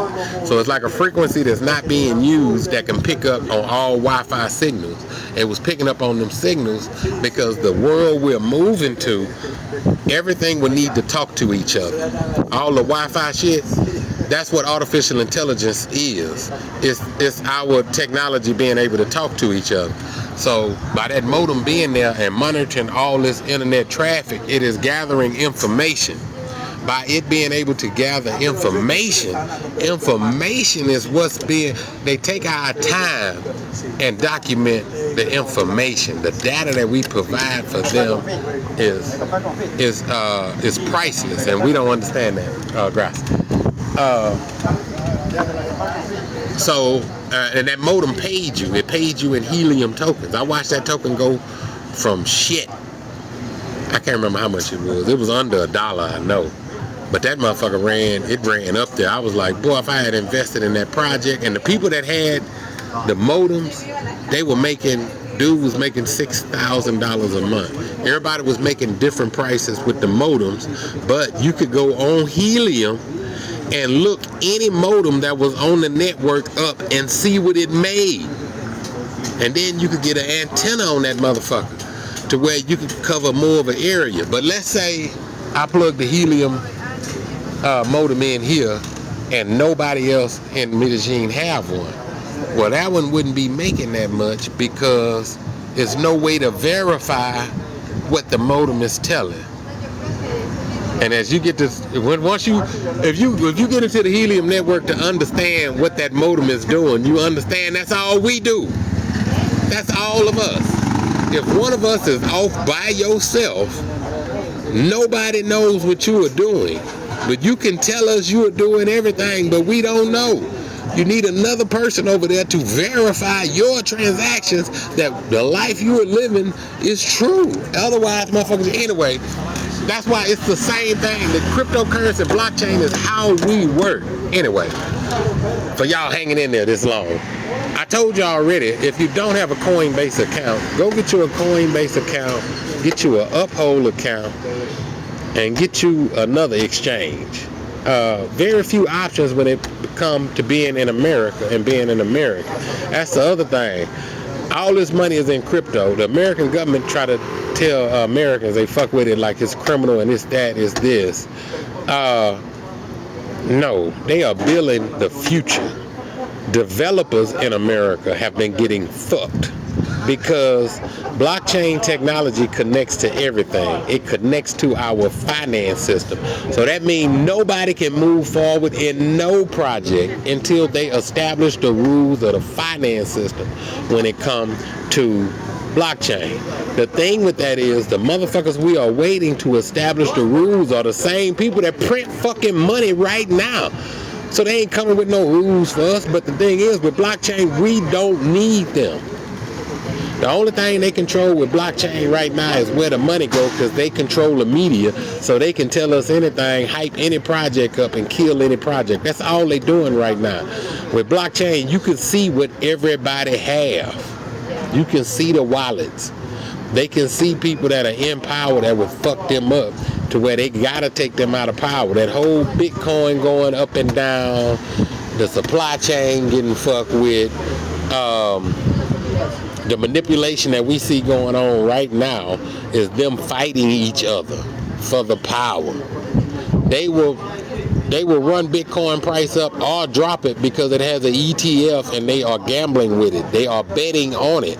So if one of those big whales make a bet and they think they can squeeze that nigga out, they are going to drop that price.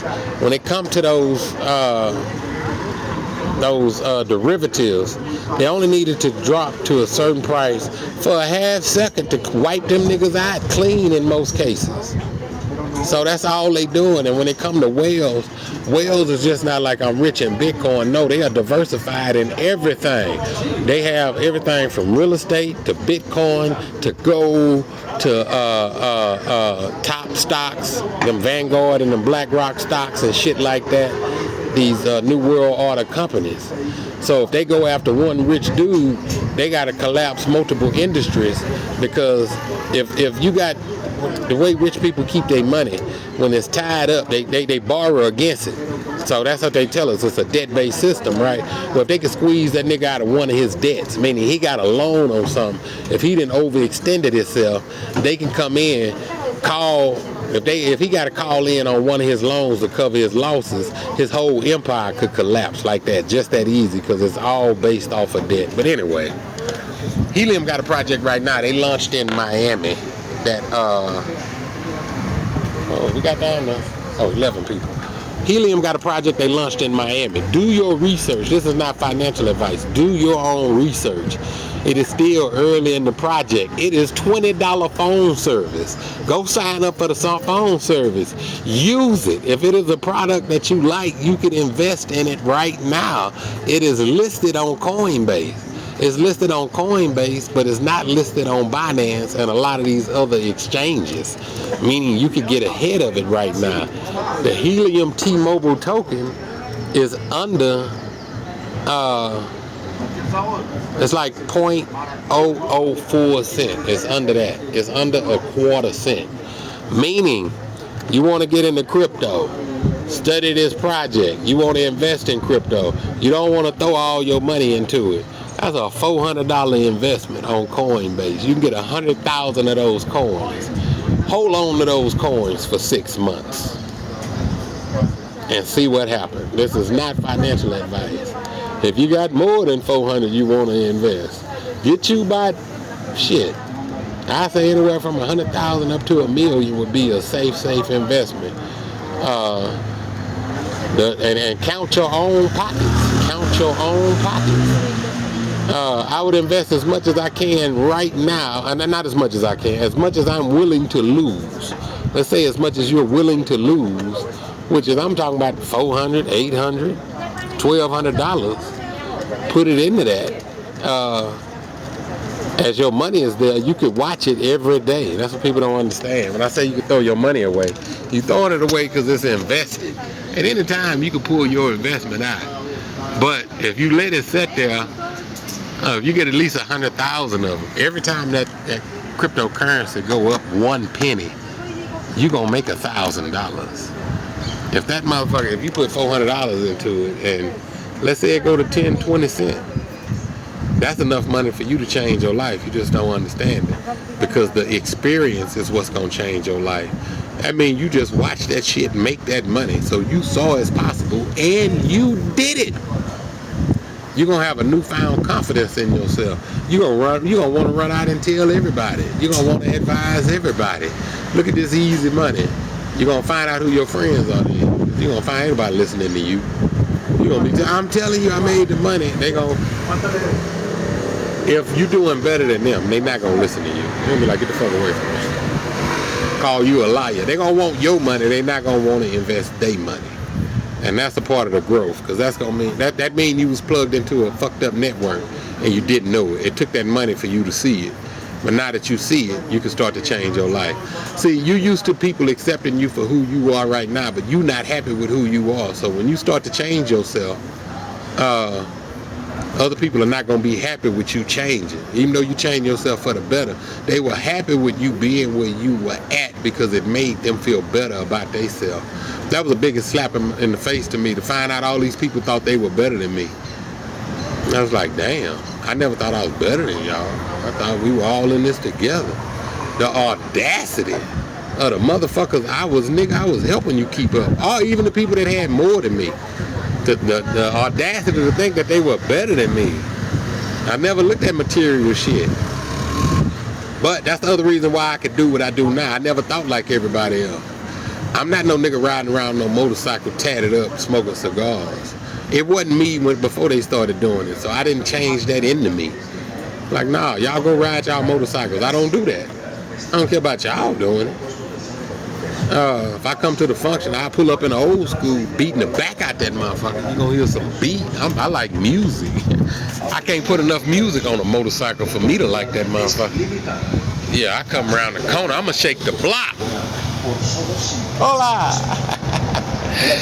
Yeah, I done had some whips in my day. I had a goddamn, look here, I didn't know that about my life either. I didn't know how special I was. And the shit I done, man, I was in the military. I'll tell y'all a quick story.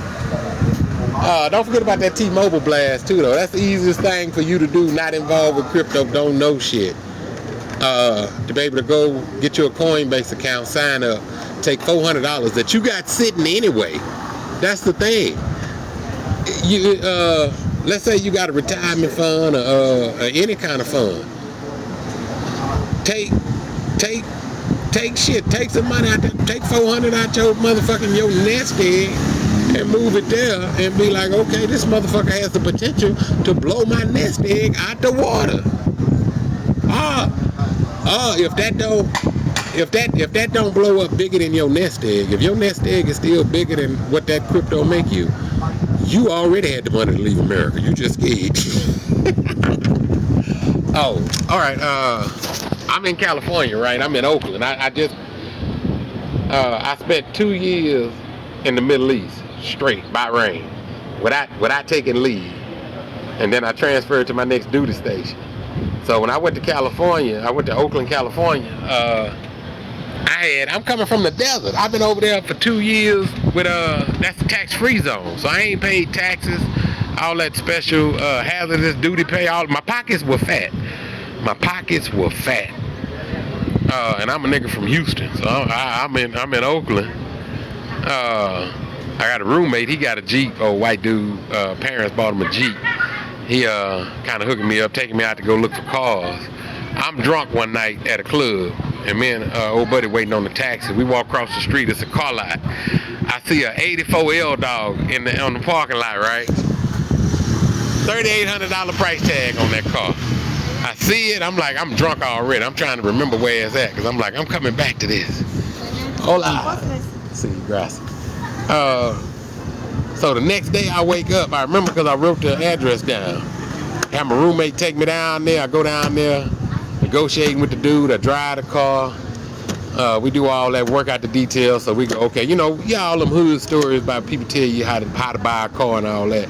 Well, the way they told me how to buy a car in the hood was, you negotiate with the cash, because you negotiate the deal like you paying with cash no matter how you paying.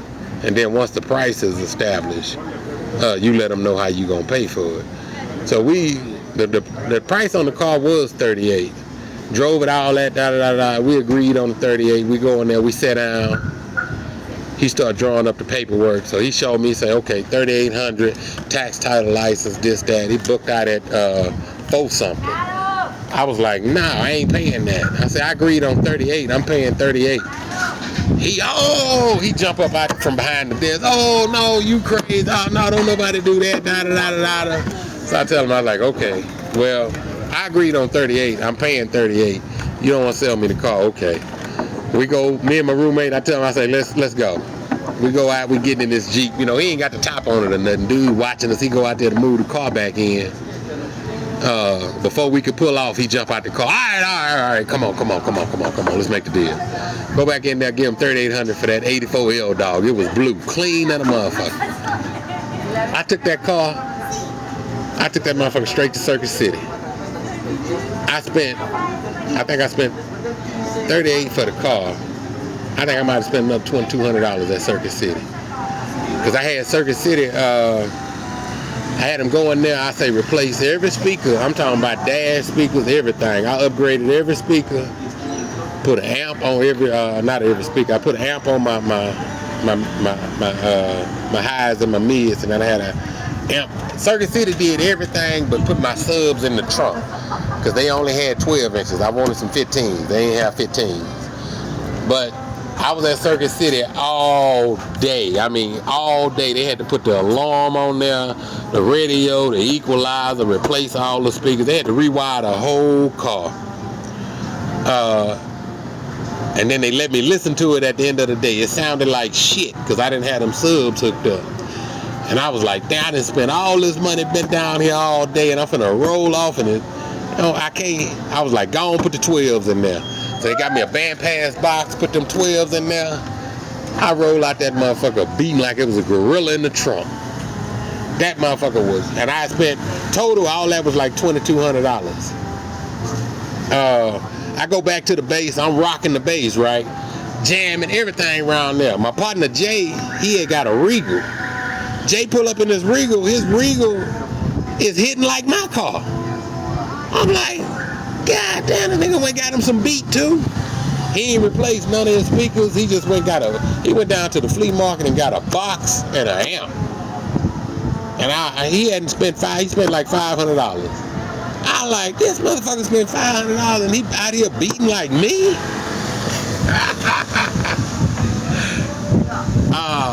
It wasn't like, It wasn't like a week later, I'm out at Lake Merritt jamming. I got it peaked out, bumping like a motherfucker. I go to close my ashtray, and it won't close. So I shove it in. I didn't know that there was a penny. A penny was stuck between my cigarette lighter and the lighting point. When I did that, I shoved that cigarette lighter in. I fried that whole month. I fried everything. I damn near melted my speaker wires. Everything went out. I went back to Circuit City. They rewired everything. I was like, man, I'm so glad I did this the legit way. Not even a month in the J getting this shit hooked up at the flea market. Every time he hit his gas, you could hear it in his music. You know how people come down the street? That ring, ring.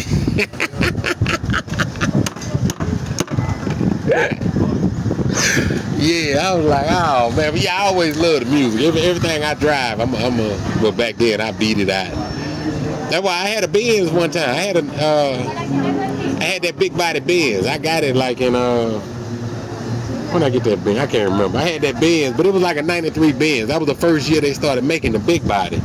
So when I got it, it was like everybody, it looked, because somebody took care of it. That's the only reason I ain't like that car, because them Benzes, the way they built, it don't make no sense to go in there tearing it up to put no music in it. It costs too much. Yeah. It had a nice system in it already, but shit. I want that box in the back. I want to feel my shit. That's what killed me now. That's why when I used to go home, I still had my DJ speakers. I had a set of QSCs. I go home, shake the whole goddamn townhouse. I sold them because I knew I wasn't gonna be there. And it don't make no sense to have no music at them now. They gonna tell me turn it down. If I move somewhere like off 70th Street, then I could have my music. Then I could be bumping. They don't care. Over off 70th Street, you can live like you in Treme, like in New Orleans. You put a speaker in the window and just let that bitch jam. Oh. Miss Lady. Miss Lady. Get your attention. Give me another coffee.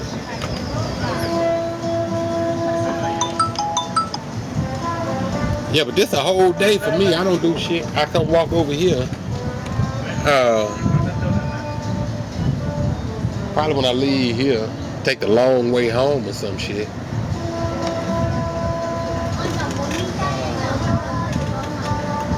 But it's cool as hell to me too if you come here and open a business. Like you get your little store like this, you live right up there. Oh man, we don't have no American spots like that. They got some American spots, but ain't nobody doing it right.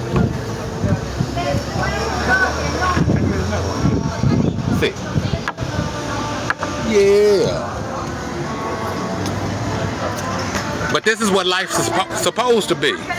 We be wondering why our relationships don't work. They don't work because you got to go to work. You know how hard a relationship is? And then we don't even understand that we're supposed to be in relationships with people. We spend the whole day with them.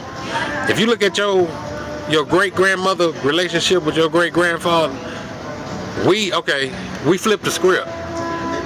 They couldn't text each other during the day. They couldn't fuck with each other as the day went on. Gracias. All right. See, she bring it with the leche in it already. I just add me a little sugar to this and it's on. We can reach each other all day, but don't have the relationships. Like, we talk to our mates, text all goddamn day. Not like you leave the house, they don't hear from you till you get back. Nah, we hear from each other all day long, but we can't stand to be around each other. That's the world we live in. Even with like this social media, we get along better on social media than we do in real life. Because we disconnected. We forgot how to have relationships. We don't know how to talk to each other. When I stopped buying women, I didn't even know how to date women. I didn't know how to like what we gonna, well, I didn't know how to do all that, but I'm talking about I was just so ready to get to that ass every time. Like, can we do that after sex? And we start the date off with sex and go from there. I promise it'll be a better date. Then I'm thinking about doing it again. But that's our shortcomings. We be tied into that shit. Can't control ourselves. Can't control yourself unless you're busting a nut. I know that was with me. I don't know how to live life. Like, you can go anywhere, do anything you want in the world. And most people don't realize that right now. Because we sell ourselves out for the relationships we have. Meaning, like, it's you might be a people pleaser or whatever. Like with me, I was dating women and relationships were lasting way longer than they were supposed to, just because I wanted the access to the sex. You know, you come back, I'ma always forgive you because I ain't got nowhere else to go get sex. Hell yeah, we can work it out. As long as you're willing to sleep with me, we gonna work this shit out. It wasn't until that stopped that, like, I had to come to grips with myself. Be like, well, wait a minute. I don't want nobody around me that I gotta pay for.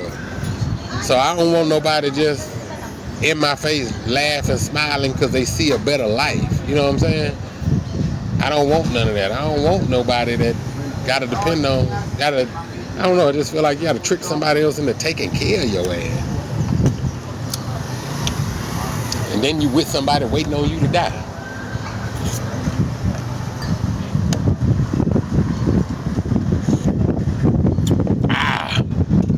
So yeah, the people that's single, we choose to be single.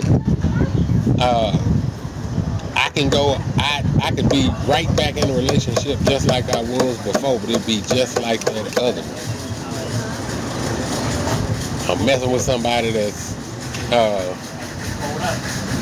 anytime somebody's, look, I can't take care of myself, I want you to take care of me. But I know it's a woman's nature to want a man to take care of her. But not to get some dude just to. I don't respect a woman being with a man she don't want to be with just because he takes care of her. Nah. Then you ain't happy. You locked into a relationship. You ain't. Be like, I tell your kids, well, I met your mama paying for her. I paid for her long enough for her to fall in love with me. I had enough money to date her long enough to get love out of her. Like, damn, that's fucked up. Because when people fall in love, you ask them how they meet. I'm gonna tell you, that woman gonna jump across the goddamn table to tell you. And she'll tell you every detail. Because she wasn't meeting him for no money. Like, I saw him pay for that car. I knew we were gonna be together forever. When I saw what he pulled up in, when I saw what he was driving, when I saw his house, I knew I wasn't letting him get away. It don't be like I saw him stand up and do a brave act or something. Like, I saw his mirror, or I saw his character. Nah, I saw his charger. I wonder why that shit didn't work out. Maybe he had the wrong color charger. Maybe if you date a guy with a blue charger this time, it'll work out. Or maybe if you buy a different color charger, she'll stay. Nah, because it ain't you. We're not dating each other. We dating what we have on the expectation of getting what we want.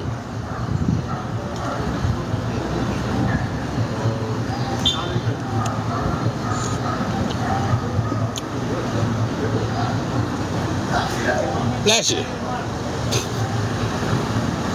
That'll be fun. Now look at this girl on this scooter now. That's what she got a little child on the back. I don't see a lot of that in America. Y'all can't tell me y'all see that. That's what I was saying. They like, nah, in America, she'd come by here on a goddamn Harley Davidson, them pipes screaming. Be like, look at her. Goddamn do-rag tied around her head. Goddamn Nazi helmet. When we first saw the motorcycle, we were like, I think that's a woman.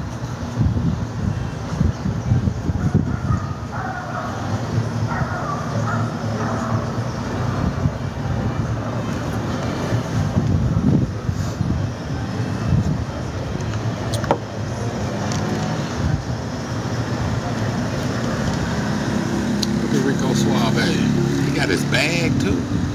Boy, they be popping it here. Look at the shoes. Colombians have a beautiful dress style, I'm telling you. They are stylish, especially when you catch the Colombians that's really standing out. Oh man, they look like a character off a video game. I love to see people express themselves through their dress. That's one of the things I like about being free, about being able to dress myself. Like, oh shit, wow! Like I'm a match all the way out of my goddamn shoes. I wore coveralls for 20 years.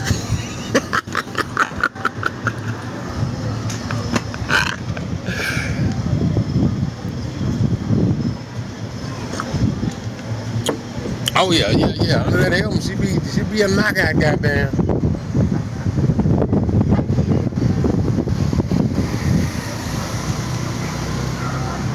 I used to sell scooters though. I started going to scooter business. My brother had a used car lot.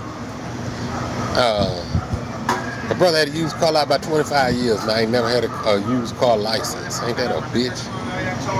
That's what I had to realize, the disrespect I was living with. When I got crypto, I took it straight to everybody.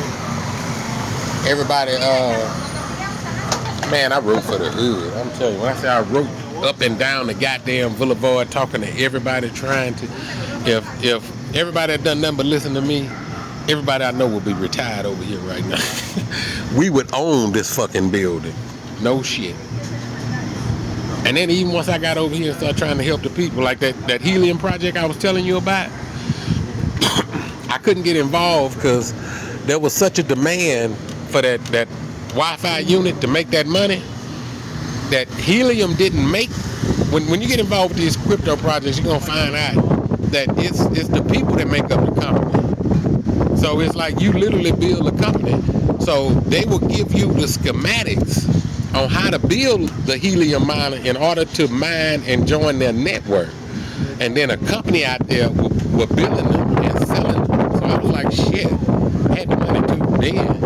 I'm like, shit, I'm finna come to Colombia. I'm gonna go to that tech mall. I'm finna find somebody in the tech mall that can build a unit. If they can build a unit, we can sell a unit and goddamn plaster all of this motherfucker with it on our own shit. The thing is,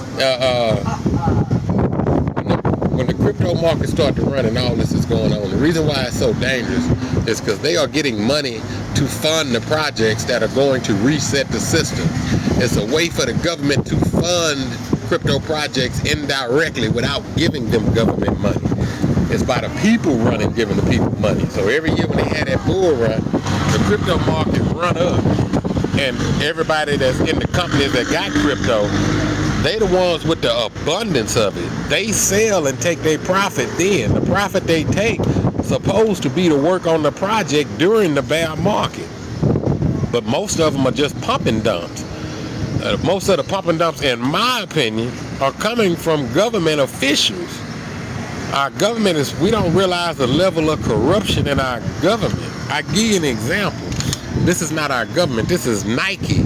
But this is all businesses and all of those executives. All of them take the perks. If I'm an executive at Nike and I got access to all these goddamn shoes, and the whole game with Nike is they make motherfuckers line up around the store. They do that to create the hype. They can give everybody a pair of them goddamn shoes for $2 and not lose any money. So they just create the hype around it. And then they go to the secondary markets. You don't think Nike, oh, that's business. You catch them, the business the devil play. He don't leave nothing on the table. It's no different when I told you about Prince. When Prince was putting out music and wanted to put out more music but didn't want to put it under his name, nigga created Madhouse. So you go listen to Madhouse, it's Prince, but it's not Prince. Donald Goins was writing under, what do they call it, a pseudonym, whatever they call it. He's writing under another name. That's all they do to us. It'll be a company will come out with a project, a product, and then it'll make its own knockoff to get the knockoff market. And be like, I'm buying fake, supposed to be quote unquote fake shit in New York, right?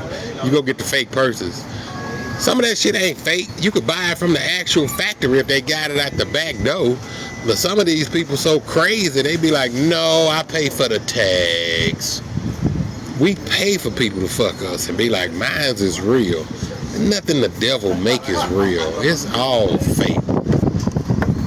But anyway, yeah, the company, that lady at Nike, you got shoes they say people can't get. They go back door. She's selling the motherfuckers on eBay through her son. $1 million business. I ain't talking about no couple of pair of shoes. We talking about millions of dollars worth of shoes going out the back door. You don't think every Nike executive is doing that? You don't think Nike itself is doing that? It's all a pimp game. I know, because I'm frugal than a motherfucker. I used to wear all kind of designer shit. I ain't never paid for that shit, not full price. Not once I figured out Levi's. If I could show you, I had so many pairs. Before I lost my weight, I was working knowing I was going to be free one day. So I buy my clothes. I was buying my pants in a size 38 even when I wore a 40, even though I'm down to a size 32 now.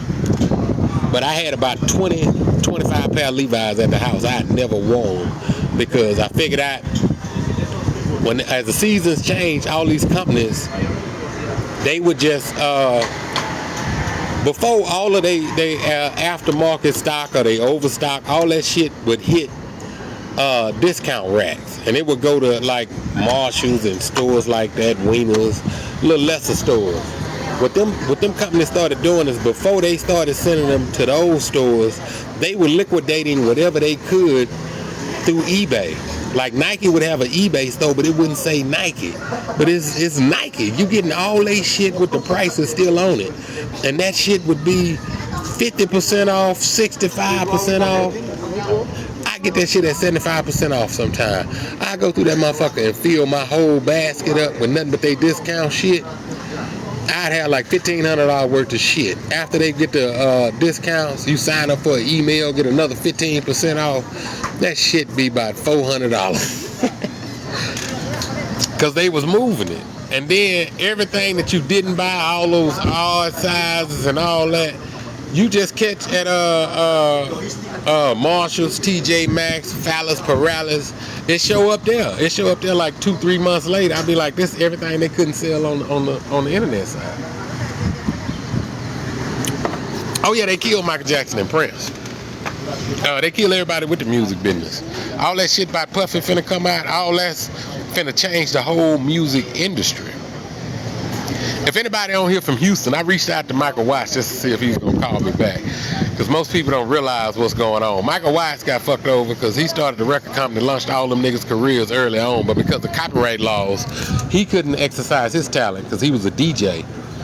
That's even like DJ Screw. When DJ Screw got down with Jive, he could screw all the artists on Jive, but he had to get permission to screw anybody else shit, which kind of fucked his career up, and Def did too. But Michael Watts is not realizing right. I don't know if he realized it or not, especially with these artists, because even like artists like Mr. Mike is still putting out music. They still putting out music and trying to catch this wave of the old way music was done, like Soulja Boy type shit. You can catch a buzz off the internet. That's a black dude there. Pretty sure he living out here. See, too coordinated. If he was Spanish, his outfit, then he getting in an Uber, his outfit wouldn't match as much. It'd be like, them shoes would be like bright ass orange and green or some shit. And then it'd be like, oh yeah, them soccer shoes. Somebody like DJ Michael Watts right now could get down with gala music. Like he used to do, they used to do fuck actions and all that. I don't think they understand when we switch over to NFTs, with that music in the form of NFT, Michael Watts be able to take it and do whatever he want with it. He'll be able to make a Swisher House NFT off of it. He could literally go to Gala Music right now, get down with Snoop Dogg, and start screwing, doing whatever he want with whatever Snoop put into an NFT. He could take it, remaster it, do it however he want to do it, and put it out with a Swisher House name. He could do what he originally wanted to do with music. But the arena for that is being built right now. Yep, Pimp C too. Pimp C had to be taken out. The gatekeepers, there's so many gatekeepers in the music industry that anybody that come out that's not playing ball, they gotta take you out or get rid of you. They gangsters. They will kill you. Ask Puffy. Yeah. At the same time, can't blame Puffy. That's the game Tupac was playing. That's why he wasn't under the protection of God. You out there playing that gangster shit. Jumping on niggas and all that type shit. You gotta get away from that. You can't go out there talking about changing the world, put God's name on it, and then go do crazy shit like that.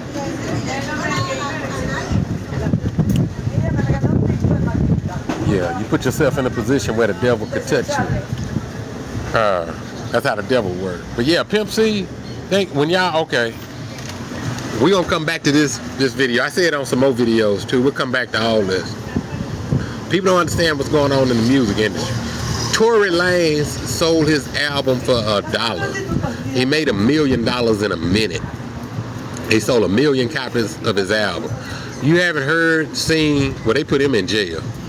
And they put him in jail because he did that. He's dangerous. He's in the music industry and he wasn't playing ball. That might be why Snoop is still around now. Snoop is playing ball. You don't see Snoop promoting Death Row Records as an NFT label because he would kill the whole project. The gatekeepers got the power to come in and kill. That's why it's dangerous in crypto. Every project can be killed. Bitcoin is in goddamn danger. What scares me about Bitcoin is they're looking for Bitcoin to be the new store of value. A store of value. What is a store of value? A store of value is something that we set at a price that we all agree upon around the world, and then we set everybody else price off of that.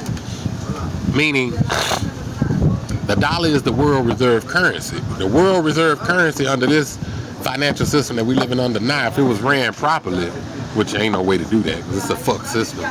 But gold would be the store of value. Because that would mean nobody prints gold. Nobody has control of gold. Everybody has the power to mine gold in their own country. The problem with that is you don't set up no economic system like that because that could collapse at any time. Mansa Musa showed you that. And that's why they're saying Bitcoin is a better store of value because there's only a finite amount of it, meaning we can still find gold. Them niggas been found gold a long time ago. If you find, all right, let's say I buy some land up in the mountains or whatever, I own all this shit, I go up there, I find more gold up there than them niggas got in Fort Knox. You think I'm the richest man? Hell no, they ain't finna let me do that. It's not about that. It's about the control and power. It's about enslaving people. That's what we don't understand. The dollar is just a tool used to do that, to keep you as, the dollar is a tool they use to keep the power over us. We don't understand that. And when I say that, all of us, Colombians, Americans, Mexicans, all of us. But there was a group of people that put themselves in power and have been living off of that. And it's the shit that we put up with. It's the shit like Haiti having to pay France. Why in the fuck is Haiti still paying France from some corrupt ass shit? That would be like black people still paying white folk for having to release us from slavery. But I guess, well, the minute I call them Haitians like they crazy for paying that, we do pay that. We do pay that. I pay tax into a system that used to enslave me, that still enslave me now. And I pay tax into it. And I smile and go to the bar and get a fucking drink.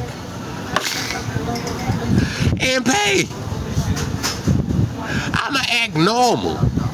I act normal. Them motherfuckers enslaved us, put Jim Crow on that motherfucker, then told me they freed me, and then I found out the system that I'm supposed to be freed into is just another slave system, and then I'm supposed to behave as if I was like if I just sit here and take that, that means I was born to be a slave. This is what I came here to do, or is this what you tricked me into doing after I got here? And I don't really get to do anything that I want to do. But I came here to do all the things I dreamed of doing before I got here. That nigga's still in my dream. dreams. They still in my dreams in order to make their dreams come true. And even when their dreams come true, them niggas still ain't happy. They gotta go steal somebody else's dreams for the next day. Every day they out here dream stealing. And slap them bitches away.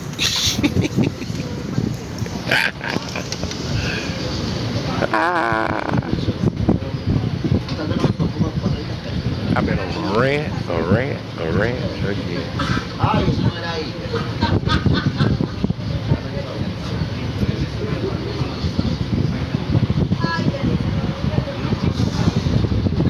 Alright, how about that? Give me a minute. Let me pay for my coffee. Take a walk. We see what's popping.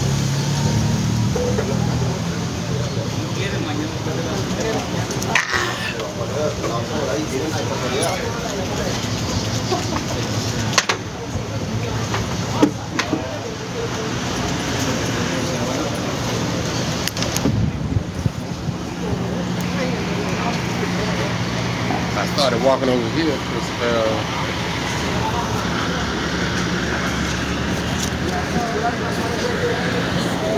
oh, hola. Is that everything? Sí, sí. Keep. Alrighty.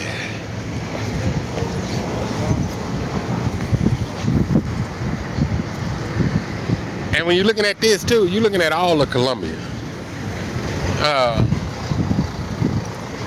Like I say, matter of fact, that's the only reason why I hang around like this. You could run into Americans. That other spot I used to go to, Cafe Revolution, I think that's a Canadian dude that opened that up.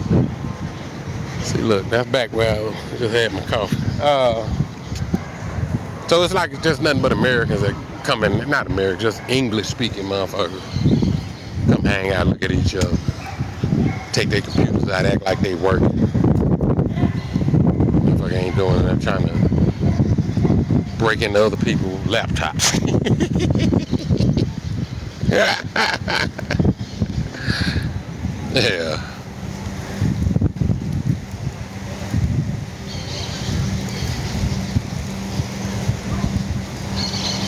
This is when I live here like this. This is what I imagine what it'd be like to be white in America. Growing, you know, coming up as a black dude. Yes, I just walk around here, everything's so pleasant. It's so peaceful. I just enjoy life. That's what I do. Not a care in the world.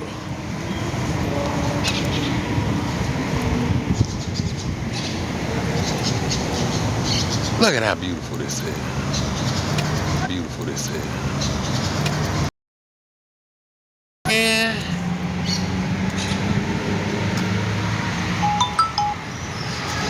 You come here, have then you have your kids with your pets. If you got some kids, you don't have a pet, you got to get your kids a pet. Cause I grew up without sisters. My mama should have got me a cat so I could learn how women act.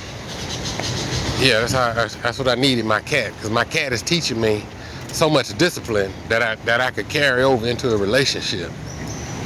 Cause my cat just do so much unexplainable shit.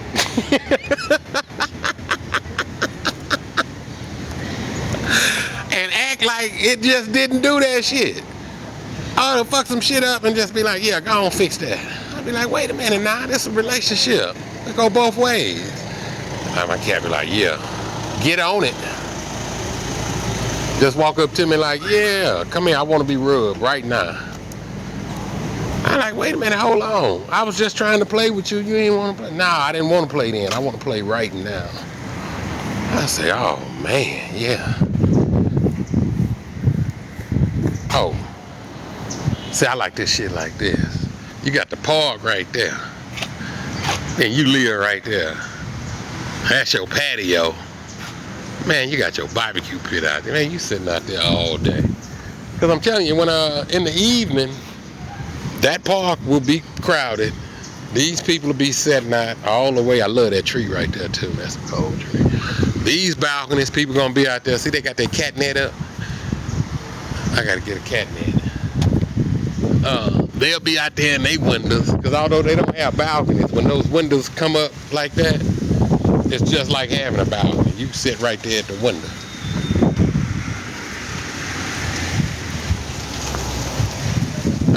Also too, like when y'all, like I just walked from over there to over here. I'm not avoiding anything. There's no, like, it's no street I'd look down over here and go, I'm not going down there. I be on here live walking around like this with my phone out for hours at a time. If you go back look at my videos where I'm just walking, talking, this and that, do you ever see anybody come up and fuck with me? Do it look like I run into any trouble? Does anything look dangerous? I don't speak Spanish, and yet on my videos you see me talking to people all the goddamn time because they just interact with me as I walk down the street. That's what normal shit is. That's what it means to be normal. The last time I went to the States, let me see. It was over a year ago. It's a little track where I go walk. I've been going to that little track, walking around that track for years. I'm talking about I've been walking around that track since at least at least 15 years. Cause my coworker, it wasn't far from the job. I got so many miles logged on that track, and yet and still, when I go to that track, ain't nobody out there. Hey, how you doing?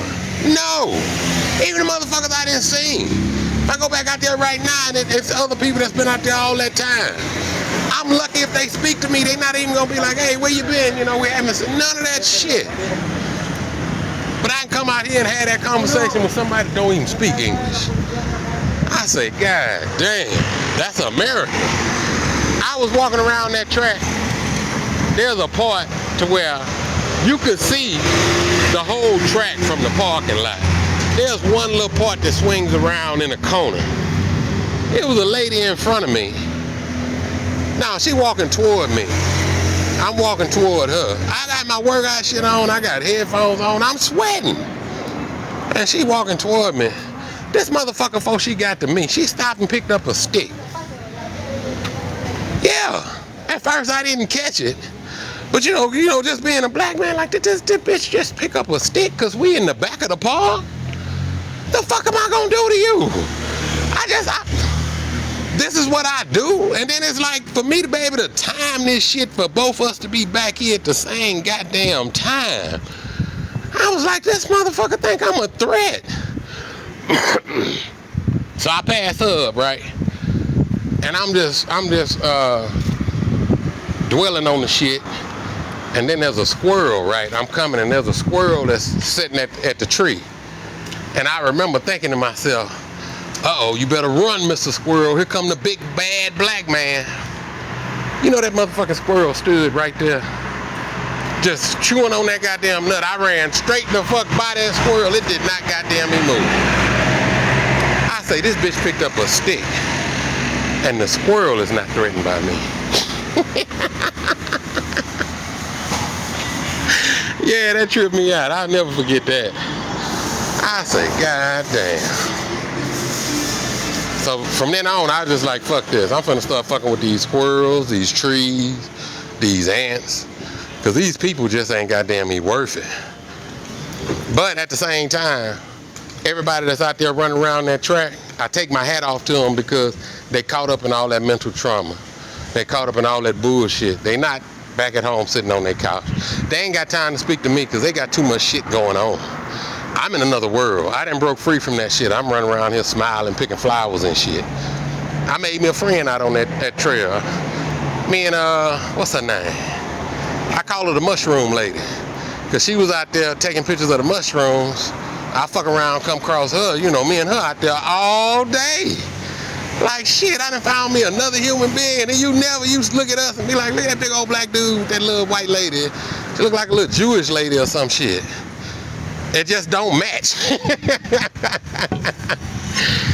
But she in the mushrooms. I'm like, shit, we sit out here all day talking.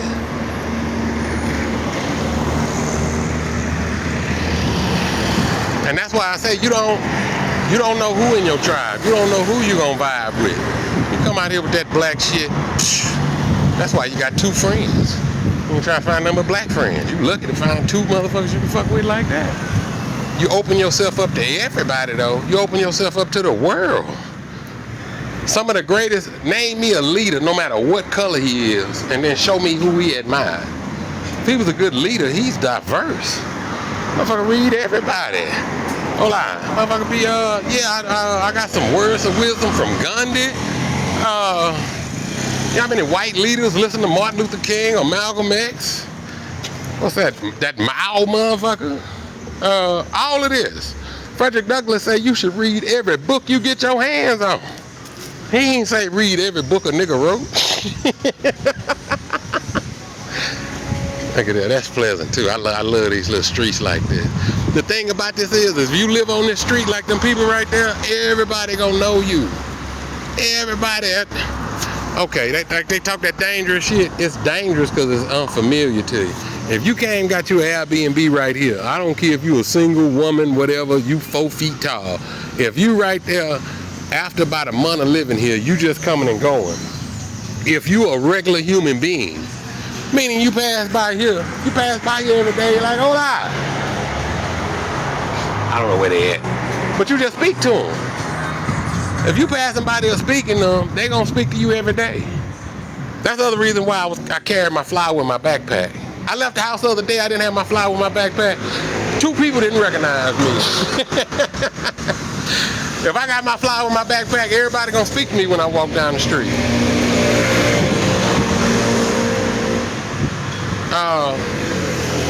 That was a quick way to get people familiar with the area I was staying in.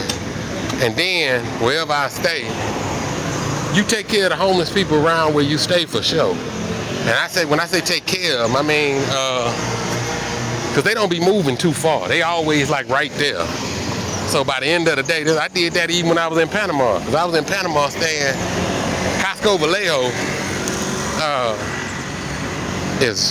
I won't say rough. This shit is, it's more, it's a different life than here. That shit, I was staying, it was a trash can below my goddamn apartment balcony. But the water was right there, but it was nothing but riffraff all around me. I fed all them niggas. Yeah, and then there was a dude used to cook. He barbecue in the alley, shit. That was my dinner every night. But cause I had my flower, I can come through there 2, 3 in the morning and shit, just walking through there, cause I knew them niggas that was out. Them niggas looking for me to buy them some food or some shit. I ain't got nothing to worry about. The minute any area you go in, the minute you could make yourself look like a part of it, you safe. Cause it could be dangerous to the motherfucker. And then the other thing when it comes to traveling is we gotta have 2 different travel blogs. Because this is the black man's delight. All the dangers they talk about traveling, they talking about white people. That white dude was in Argentina talking about, I'm gonna walk down the dangerous street. It's only dangerous for you, nigga. You white. They know you white when you walk down that street. They like, oh, here comes a victim. They got time to get ready. They can be like, hey man, it's a white dude walking like 2 blocks from here. He coming this way though. Them niggas wasn't even planning on robbing nobody, but they just heard it's a white dude coming, so they gonna rob him. But if I'm coming, they ain't know me. Hey, shit. I don't know who that nigga over here. See, the white dude, they like, we hit him, we get lucky. They say, we robbed that nigga. He ain't gonna just be cooperative. He might fight back. And we ain't fighting that nigga for all them little dollars he got in his pocket. See, when they do that white boy, they see a come up. When they see me, they like, shit, that nigga, we might have more money than him now, collectively. That's the most beautiful thing. If you're a black man in America, that's the most beautiful thing. That's priceless about getting the fuck out of America. Is being able to get out, walk down the street, look at old school, and have people deal with you on the level of being a human being, as opposed to, you know, like, all that racism shit. Hola, amigo. Sí. Yeah, that was one thing. That was a weight off my shoulders when I came here. It's like that. I don't know. It's like always in America, I had to be on my better behavior. Like people could be on their best behavior, but a black man, you better be on some better behavior. Cause we get killed. We laugh over the shit, and we treat it like a joke. At the same time, it's no joke. It's like all our pain. Like we'll make a joke by doing something like, yeah, do that, make sure they don't kill you. And we ha, but it's the truth. It be the goddamn truth. They be like, shit. Look at my sunflowers. Hola. Oh, you can come get an arrangement every day. Hola, ladies. Look at the flowers. All the different colors. See, I'm just looking. See them little bouquets like that? They're probably $10 bouquets. No more than that. I know that down at El Centro you get them for $10. See, they go down to El Centro, get their flowers, and then they come out here and sell them. Everybody got a little hustle like that. So that's what I mean. By them having that flower hustle, any one of their kids come up behind them will always know how to do what mama did. They can always go to El Centro and go get them flowers. We can all do what we saw our parents do. That's why the world is fucked up. We're all doing what our parents did. That's what's stopping the buck. Say the buck stops here. We're doing what our parents did and we're allowing our morality just to get wrecked. We have no goddamn morality. That's what hell is.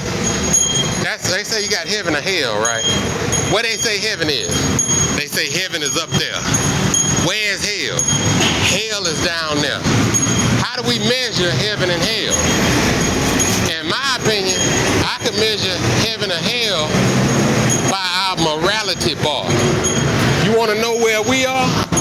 If this is our morality and it starts to sink, we going into hell. We start to raise our morality, we going into heaven. That's our behavior getting better. That's our behavior getting worse. Your behavior get worse, you're going to hell. The hell is the reality you create inside your head because you're not living the life you want to live. You're not getting things you want to get. So you think you in hell. Well, you are creating your own hell. Because it's one thing we know. Perception is everything. I don't give a fuck how bad you feel. I don't give a fuck how bad your mood is. I bet you I can change it. Anybody can change it in 2 seconds. You can go from crying boo-hooing to laughing, enjoying life, just because of perception. I did it the other day. My oven had broke. And I told the dude when I paid my rent, so he was like, I'm thinking they're gonna fix the oven. I'm like, because when he came, you know how that shit do it. I was like, this motherfucker broke. He came up there, and the bitch turned on. I say, God damn. The minute he left, it wouldn't work no more. So I called him, he was like, okay, I'm thinking he'll come back and fix it, take a look. Seemed like it's something simple. That nigga brought a whole nother oven.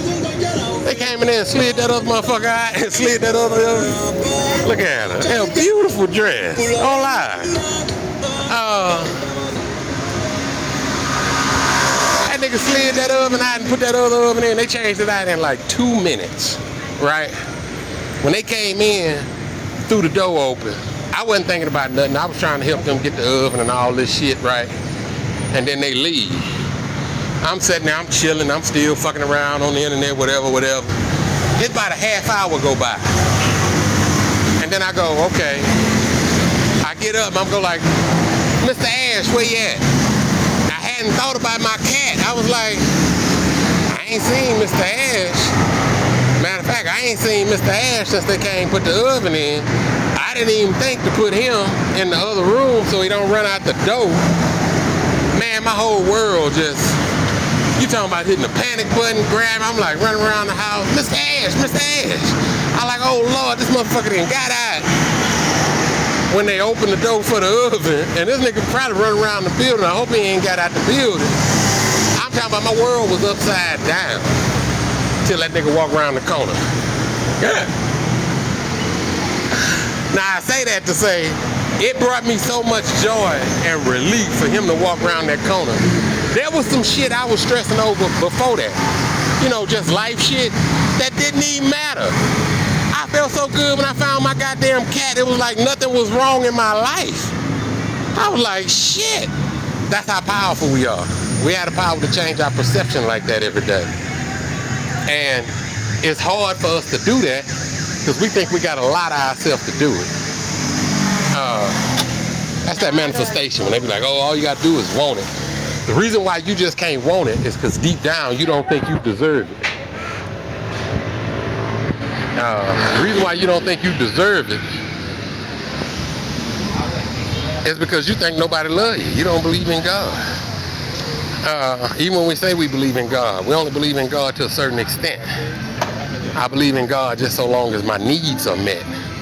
When my needs ain't met, I go outside of God to get my needs met.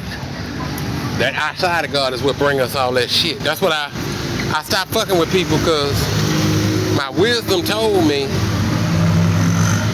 the reason why, and that's not to blame my problems on other people.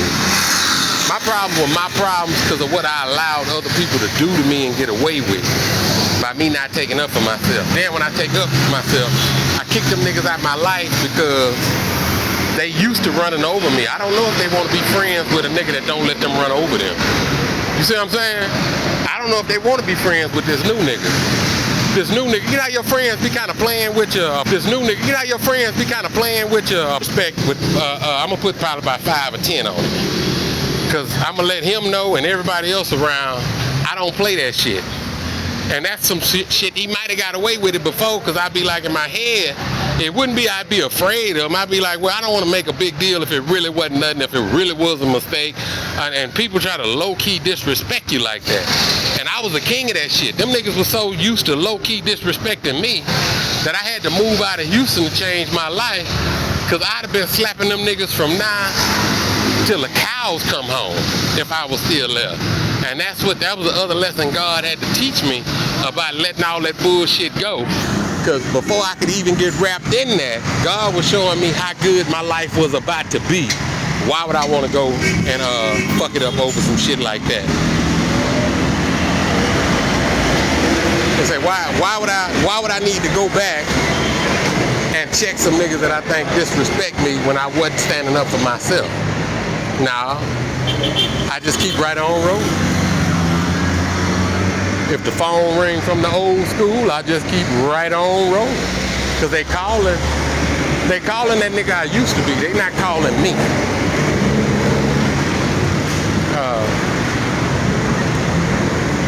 And that's the whole thing with changing yourself.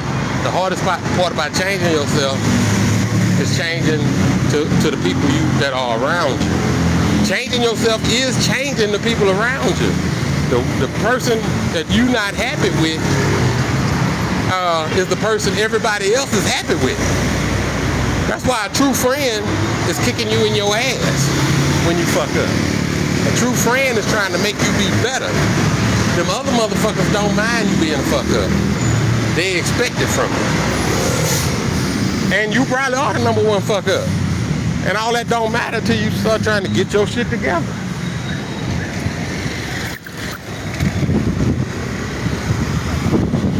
Because for what I'm doing, we don't have a community. If we had a community, this shit would be so goddamn easy. Woo! That's how fucked up the black community is. We've been in a position where we've been at war all these years, and yet we have no contingency plan for shit. Nothing. No black organization, no nothing. Anybody come through that hood, shit, the hood falling apart with nobody coming through it. We tear that motherfucker apart ourselves.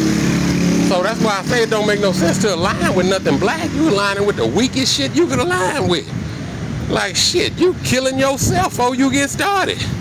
And then everybody that align with that black shit is trying to fuck you. So damn, they're like, I got two enemies. I got the war that they say that's out there, and then I gotta fight them niggas too. Yeah.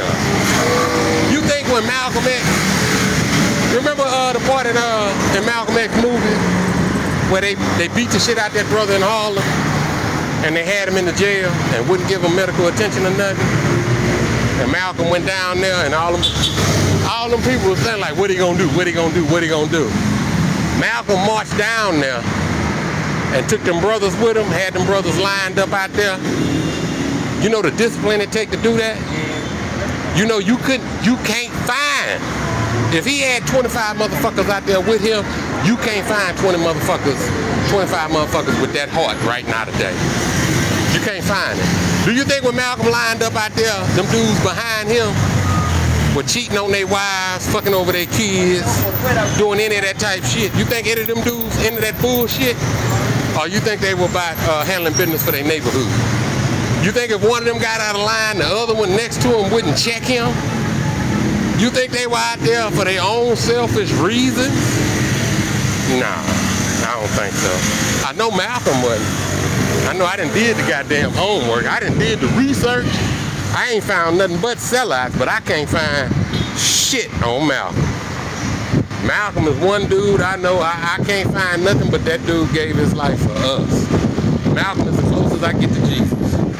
That's no bullshit from my heart. Malcolm X is the closest man I can get to Jesus. And he loved everybody.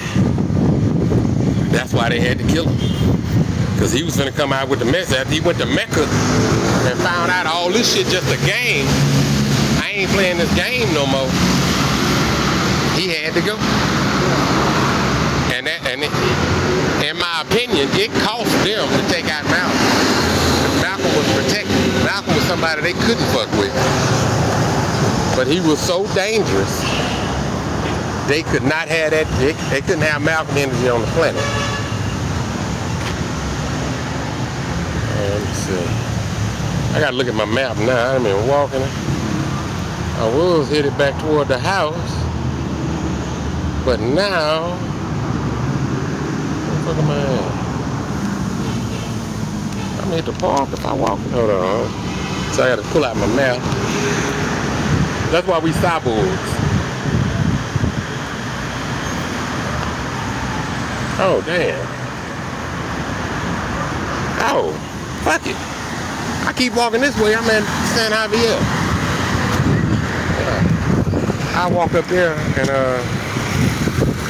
probably walk back down from there. Yeah, I can go up to San Javier and catch the train back to the high. That's why I was looking, because while I'm walking, when it looked like this is like the area in between the neighborhoods. Meaning, it's almost like a neutral area. Like I'm gonna come up on a church or a mall or something that's gonna be for the next area.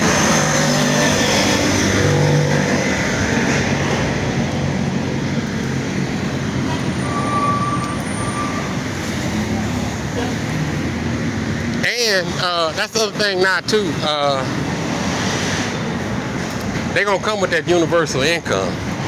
They're gonna make it to where everybody can do this shit. You're gonna be crazy not to do it. Because all the jobs are moving online. And what's not moving online, everybody complaining about ain't gonna be no more jobs. Ain't gonna be no more jobs, because pretty soon you're gonna wake up to the fact they've been fucking you. When you wake up to the fact they've been fucking you, you ain't going to work no job if it's one day or not. How the fuck you get up and go to work when you wake up that they've been fucking you this whole time? That don't make no sense. And they can't keep you from waking up because they can't stop the information from coming out. No matter what they do, they've been trying to stop all the information from coming out. Yeah, I go up here to San Javier and catch my goddamn sugarcane man up here. This is a long way to walk for some sugarcane, dude. But I needed to take me a walk where I break out and sweat. Yeah, I've been going live, sitting on my ass. I normally get me a walk about at least 3, 4, 5 miles a day. At least 2 or 3 for sure.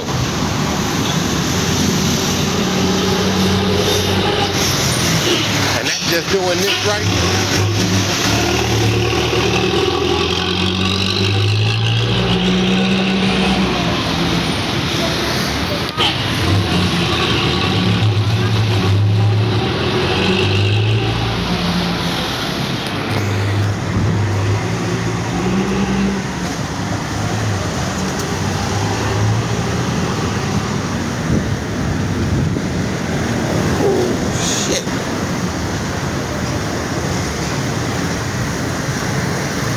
It took me a while to get like this too.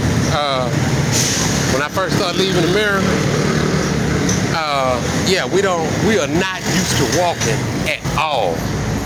So when I started hitting Panama, I was with my uncle back then. We were doing a lot of walking, and it used to be odd to me to walk that much then. To where when people come over here now, they Uber everywhere. You do that naturally until you just start get tired of it. I get tired of sitting in that Uber when I could be walking and all this shit beautiful out here like that. And they got, matter of fact, I'm gonna show you, they got so many areas of town where you just walking like this. And then you hit you some beautiful views, a nice ass area. Yeah, this ain't out here. This is it's what Comuna 13 at. This is Comuna 13.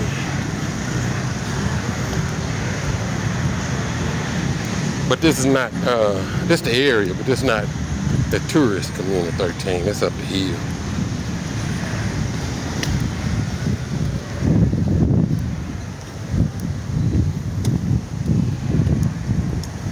Yeah, you come in with somebody you in love with, you gonna leave more in love. You just like doing simple shit, little picnics here, shit where you can entertain yourself. You don't have to pay a lot of money for somebody else to do what you're supposed to do in your relationship. Yeah, you gonna have a ball here. It's eternal spring. It's beautiful when it fucking rains. So it's really just walking around enjoying all of this shit. That's why so many couples, there's a lot of people here in love. Yeah, this motherfucker's couple. It's the homeless people are coupled up.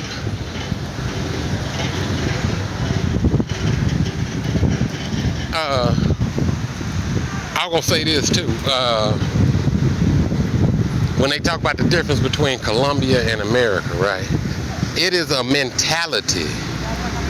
Mentally, like when I was talking about walking on that track, how people speak to you, like different like that. America is a place, I could describe the difference between Americans and Colombians just by taking you to the bathroom. If I take you to the restroom, a Colombian restroom would not survive in America. In America, we're fighting over whether or not this grown-ass man can go in this woman's restroom. Over here, they restrooms don't even have doors on them. Meaning, like when I walk by the woman's restroom, I can just look straight in that motherfucker. When I'm in the man's restroom and I'm pissing, I can look over my shoulder and see people walking around in the back. Even in the mall, somebody can walk by there and they see my back. Because if you still got your pride, they just don't make a big deal about that.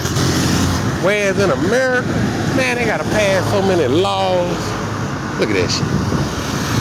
Y'all been over here before, cause I got a video.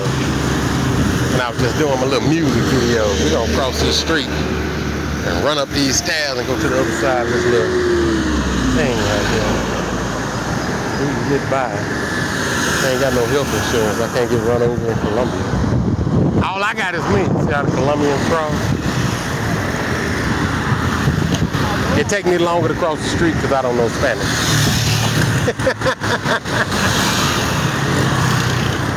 Yeah, because all these cars speak Spanish. I don't want to get hit by a Spanish car. There was a little opening right there. I damn near took off running. Hold on now. All right.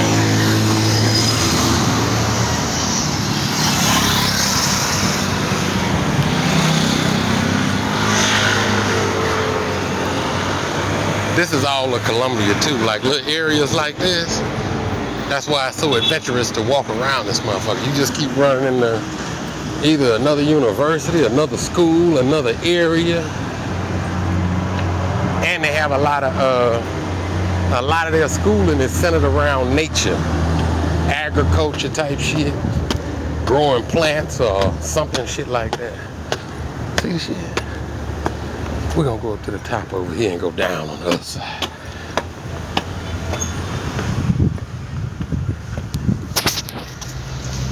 Oh, that's what I need to do. I'll probably do that tomorrow then. Go out to the castle and go live. Yeah, the castle is like this. It's nice as shit too. Actually, I'm supposed to be going down to Belen today. I ran out of the cigars I normally smoke. Go get some goddamn. Those are the ones I'm used to. Whew.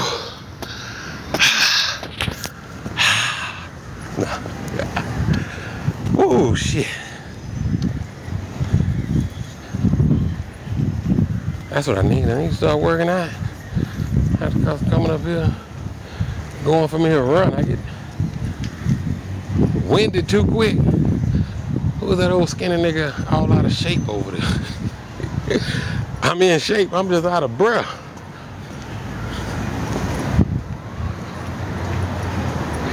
Bam! There go the view.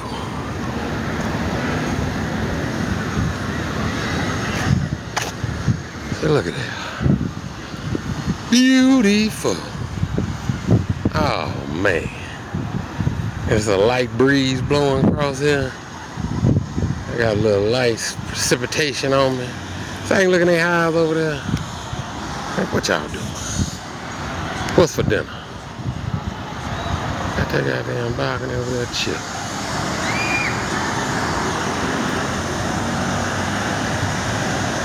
And there go the cable cars. Is this?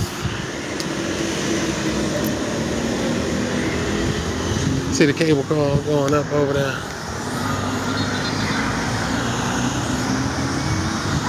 Yeah, that should be the San Javier station. Let's go over there. When you see the station, outside San Javier station, because that's where Comuna 13 at. That's where all them, you know them, you come in, they be trying to hook them tourists. Hey, I got a tour, I got a tour, I got a tour.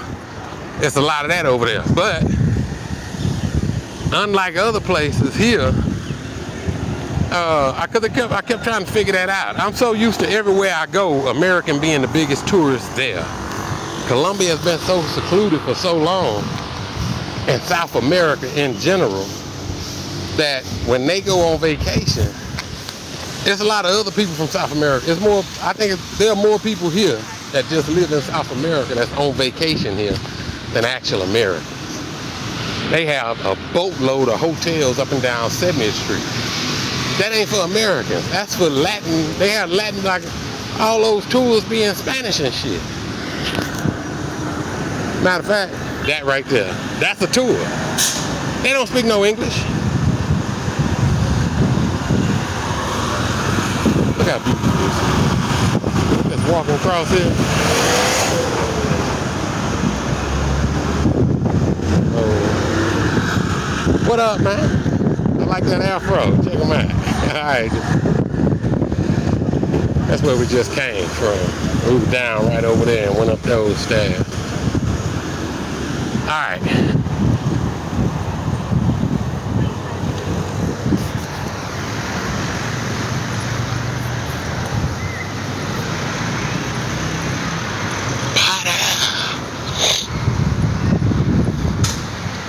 See, Comuna 13. Got a little soccer field like a basketball court.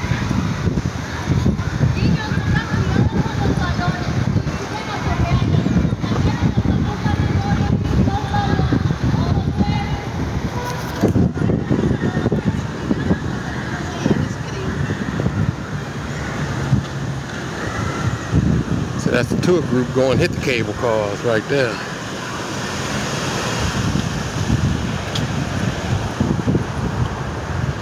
And there go the train.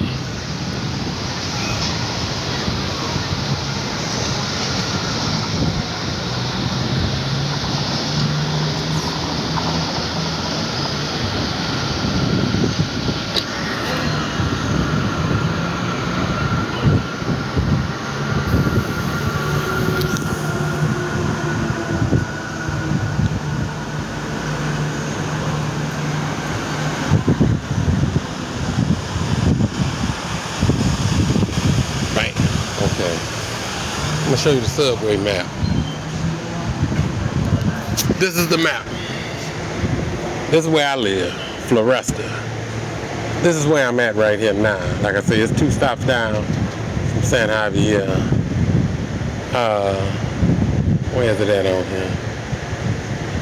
I don't see La America, but La America will be right around here. Because I walk from over here to over here. Probably gonna walk back down there. This is the stadium. This is Poblado. Where's Poblado? Right here. Poblado is down here. You go down here. This is Sabaneta down there. Sabaneta, Envigado. San Antonio right here. This is all El Centro. This is like downtown. All that shopping, all that shit, all that.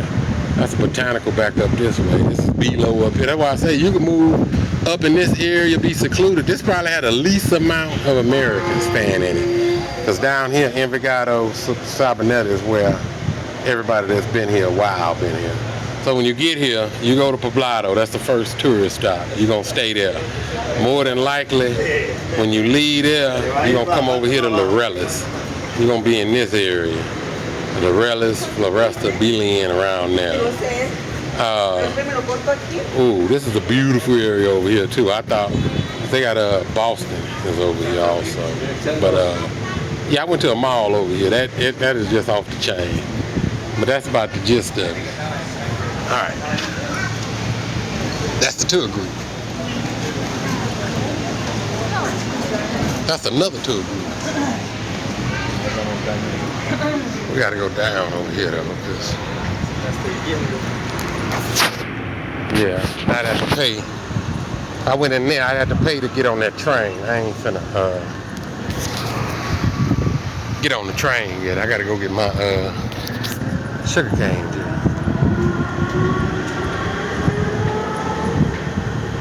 Wait on the elevator. We're gonna go and run down here. I ain't never seen that elevator work.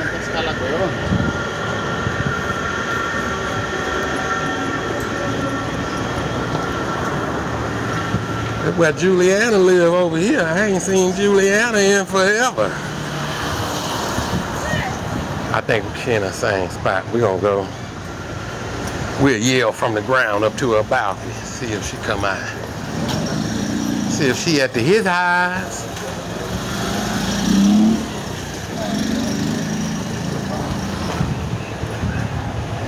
This area I was saying I'd move to. I'm slowly getting more and more secluded as I move. Getting more and more used to kind of being off by myself. But yeah, I was sure thinking about moving over here. See the cable car? They go all the way up. It's probably, let me see, 4 stops on the cable car before you reach the last stop. And then once you reach that last stop, yeah, it's beautiful up here, shit. They got the house and there's restaurants and shit up like a whole nother neighborhood. I guess the people that work go back and forth up there, but if your money taken care of, or you on the internet, you never have to come down from up there. You only come down here to shit. Kind of fuck around or something. Probably get used to not having a headache or being in the city. Like, it's just too much when I go.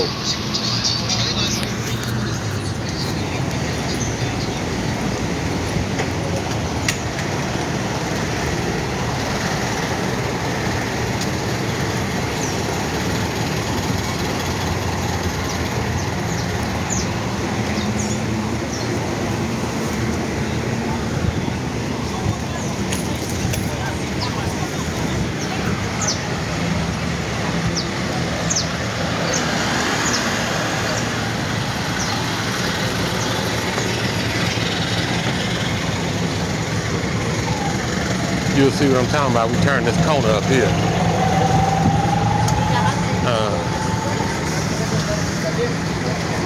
This is where all the people from the hills connect here too. Everybody that ain't going where that cable car going, catch these buses going in different directions.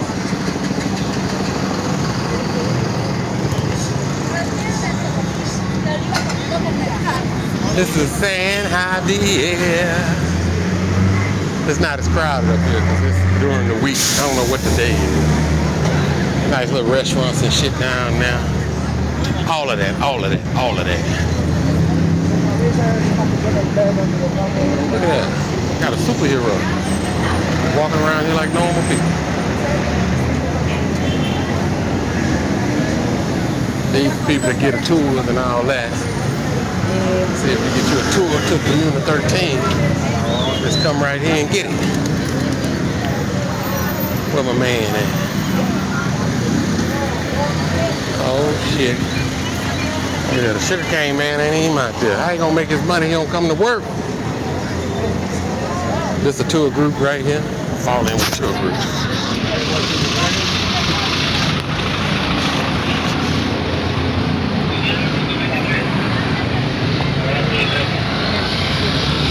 Uh-oh, I take that back. I think Juliana gone. Looks like her apartment for sale up there.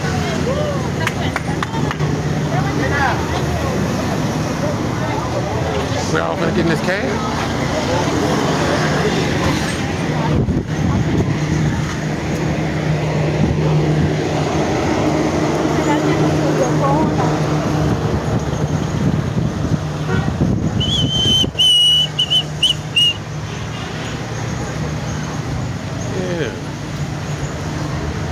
Yeah, Juliana don't have no cat.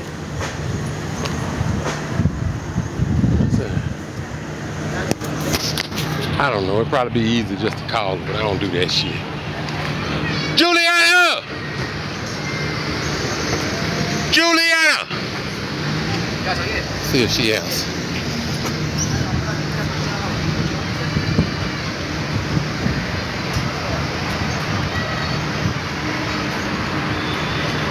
Nope. Alright, moving on. That way I can tell her when I talk to her. Be like, man, I was trying to get in contact with you. I don't want to come all the way up here and not say hi.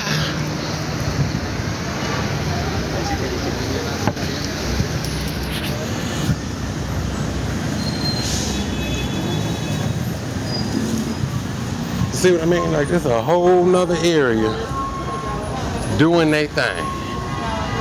They are not affected by what happens in the rest of Medellin. They got their own little shit up here. Everything. The only reason they would have to leave from here is probably go to an office to connect to one of the main city shits or something like that. But other than that, they just up here.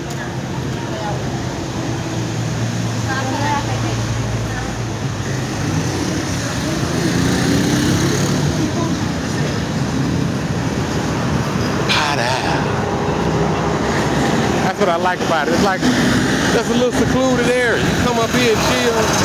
Don't mess with nobody. Ain't nobody messing with you. Live your life. Matter of fact, that is right there. You had a whole float to yourself. Look out the balcony at all this shit going on.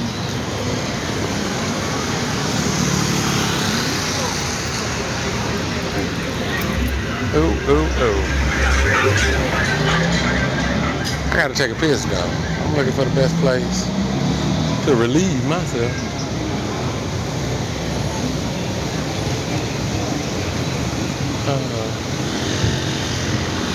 Let's go across.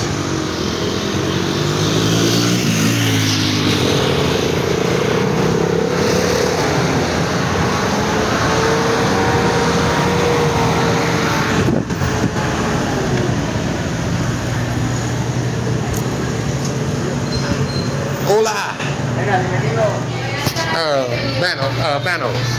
Banos. How you doing now? You look colorful. See? Muy bueno. See, we good. See. Bam. See. Yeah. Oh, I go. She gonna get my change when I get back. I'll be back, y'all. Uh-oh. This one is all locked up. This ain't like the other one I was talking about. Y'all give me a minute. I need a little prize. Oh, shit.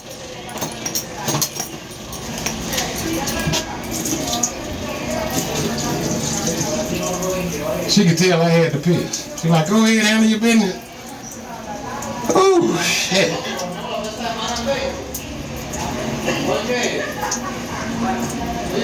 This used to be a problem in Panama.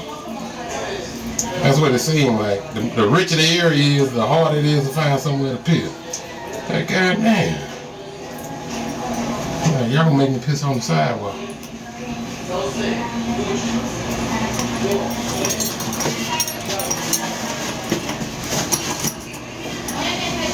I'm sweating too.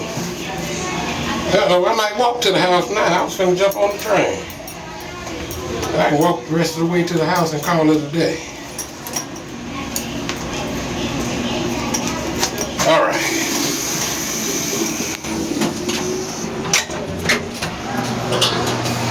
Ooh, shit. Ooh.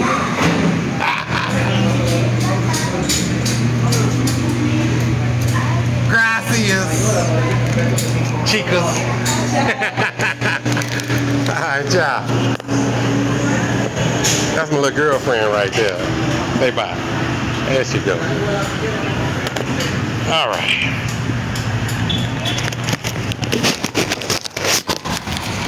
Put my goddamn money in my pocket.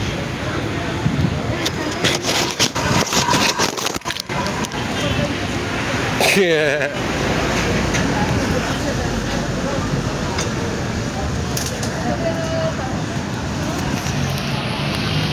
Oh, wow. I didn't even see I could do that. I got it where I'm looking at all the comments like over the whole screen. So I didn't know how to do that. And I didn't know how to, like one of y'all wanted to join where I had that little box. I don't know how to do that either. That would have probably made it a little easier.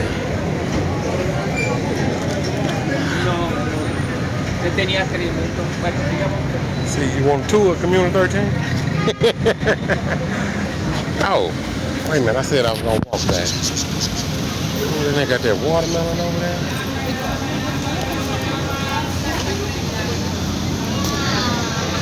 Too.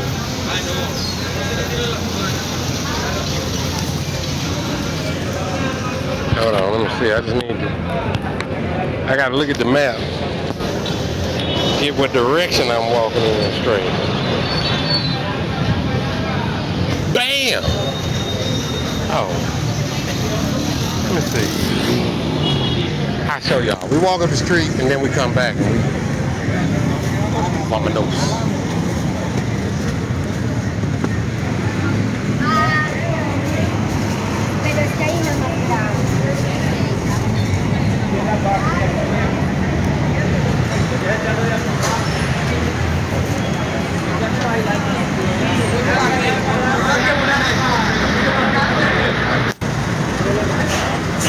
Look at them afros. They be getting them. Almost look like dude used to work in the smoke shop with his afro.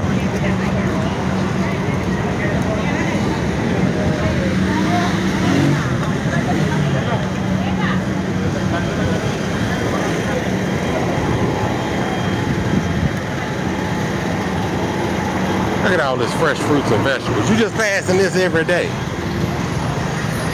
You see how easy it's cut up already. It's already ready to eat. You can't stay no more healthy than that. Before you could even try to decide on some unhealthy shit, you done ran into some fruit.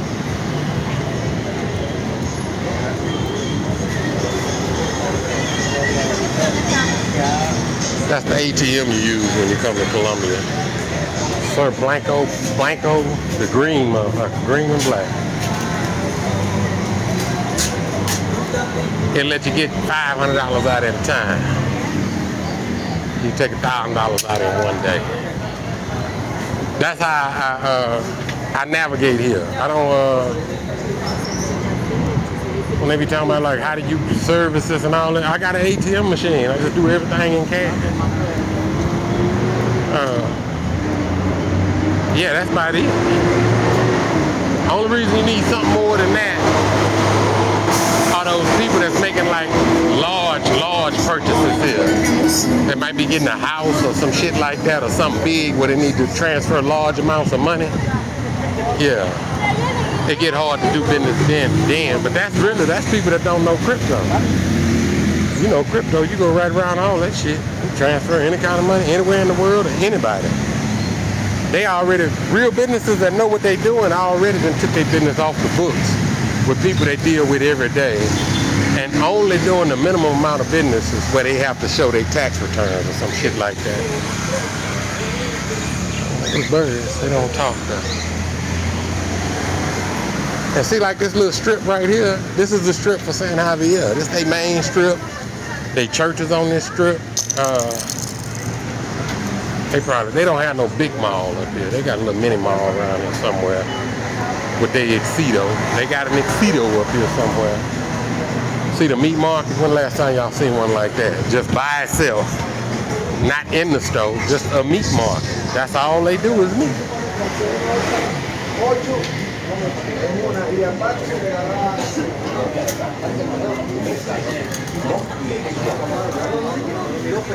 See the cable cars heading up there. You go over that hill, then it's another hill. You're like, God damn. I ate at that restaurant. Had some friends come in for a couple of days. Wasn't too bad. That's basic.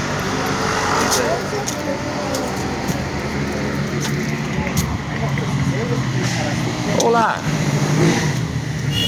They speak sometimes. So I told you, people the same everywhere. You get assholes over here. Sometimes you speak, they just look at you crazy. But for the most part, they speak. Yeah. But you got, that was one of the first things I learned. A little old nice neighborhood restaurant. About people. Like when you come here and it's homeless people, it's people that are homeless, and it's not a permanent situation. How often you see one of these motherfuckers? That's a Mars. Y'all don't even know what that is. That's a 626. At least in the States, that would be a 626. I don't know what it is here. Ain't no goddamn markings on it. It is a Mars, but it don't have no name on it. They do a lot of that shit. You get to live in America, you see them brands and them cars. You're like, I thought that was a Ford. That motherfucker a Renault.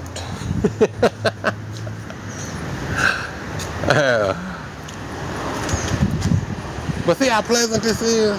Nice ass neighborhood. I like, man, I get me a gal, we come live over here and just chill. Sit out on the patio and watch it, count the goddamn birds that fly by.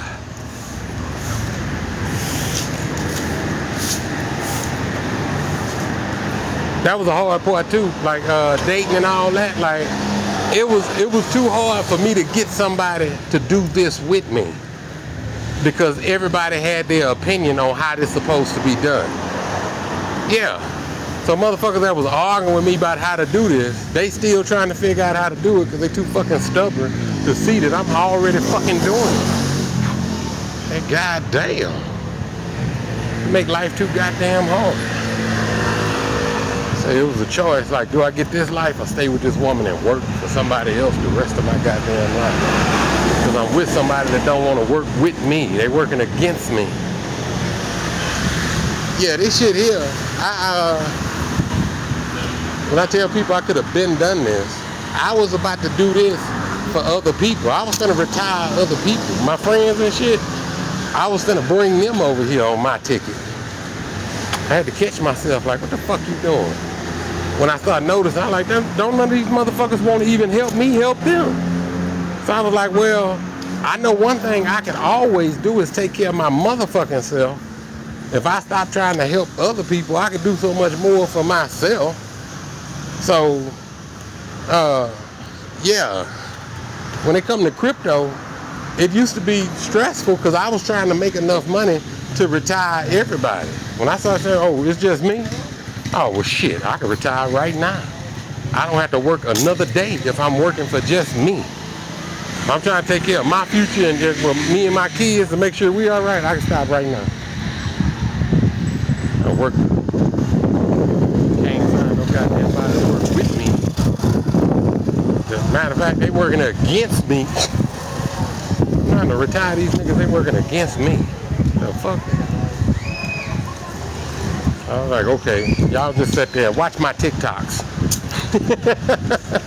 Yeah, sit your ass right there. With your opinion on whether you right or wrong, it don't matter. Just watch my TikToks. Watch me do what I'm telling you.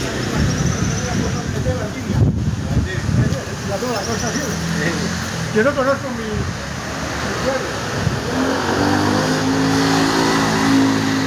Now, you get 6 months in Colombia.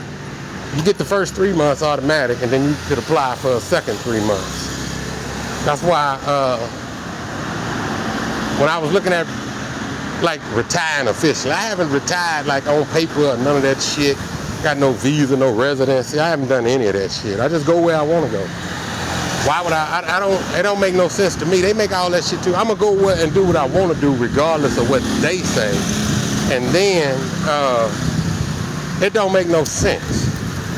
That 3 months and 6 months seem like a lot to a slave. When you free, that shit don't take no time. Hey shit, 3 months? Hell, I ain't even in the apartment good in 3 months. And then I'd have to be worried about it. Or like a year visa. Like, oh yeah, you can get the student visa. I ain't going to pay for that shit. Before I blink, it'll be a year. And then I gotta ask you motherfuckers what I could do again. Nah. All I gotta do is act like the Mexicans that come to America. Be like, I tell you what, I'm gonna work on my schedule. You let me know how to do it. But that's why I like Panama too. So my plan was just to, if I need to follow those rules, I just I stay the first half of the year in Panama. Stay in Panama until the Panama, you don't need none of that shit. If I get my visa in Panama, it'll only be because I want to take part in. I don't even know, cause I got it on one of my early videos here, cause that motherfucker about 3 years old. I know y'all ain't seen it, but when I first got here, I went to the hospital.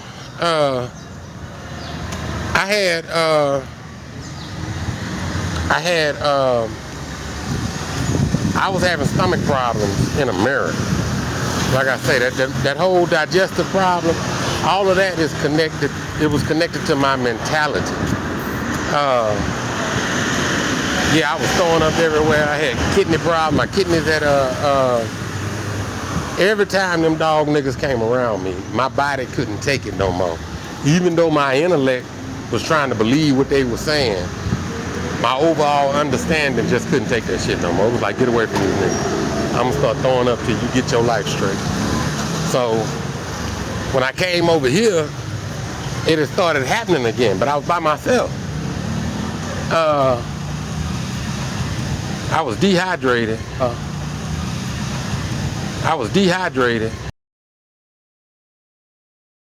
Shit, I can't remember. Anyway, it was so pleasant being sick here. So they got rapid. I called Fernanda. Fernanda called, she called a rapid in for me. They brought me Pedialyte and my prescription for what I needed to, for what I had in the States. Because you move out the state, everything, the pharmaceutical shit is all on lock in the States. Look at this little neighborhood stuff. That ain't how we want to live. What's up, man? Everybody chilling. Anyway, yeah, they brought the shit to the house. So I was sick, bedridden. I ain't had to get out of bed. They brought my food, everything. I just ordered from the bed. But it started to clear it up, but it didn't clear it up as fast as it did when I was in the States. So I was like, I'm gonna go to the hospital. I called Steve. Steve was like, go to it's a little hospital called Vegas. I went over to Las Vegas. I ended up being admitted to the hospital. I was admitted.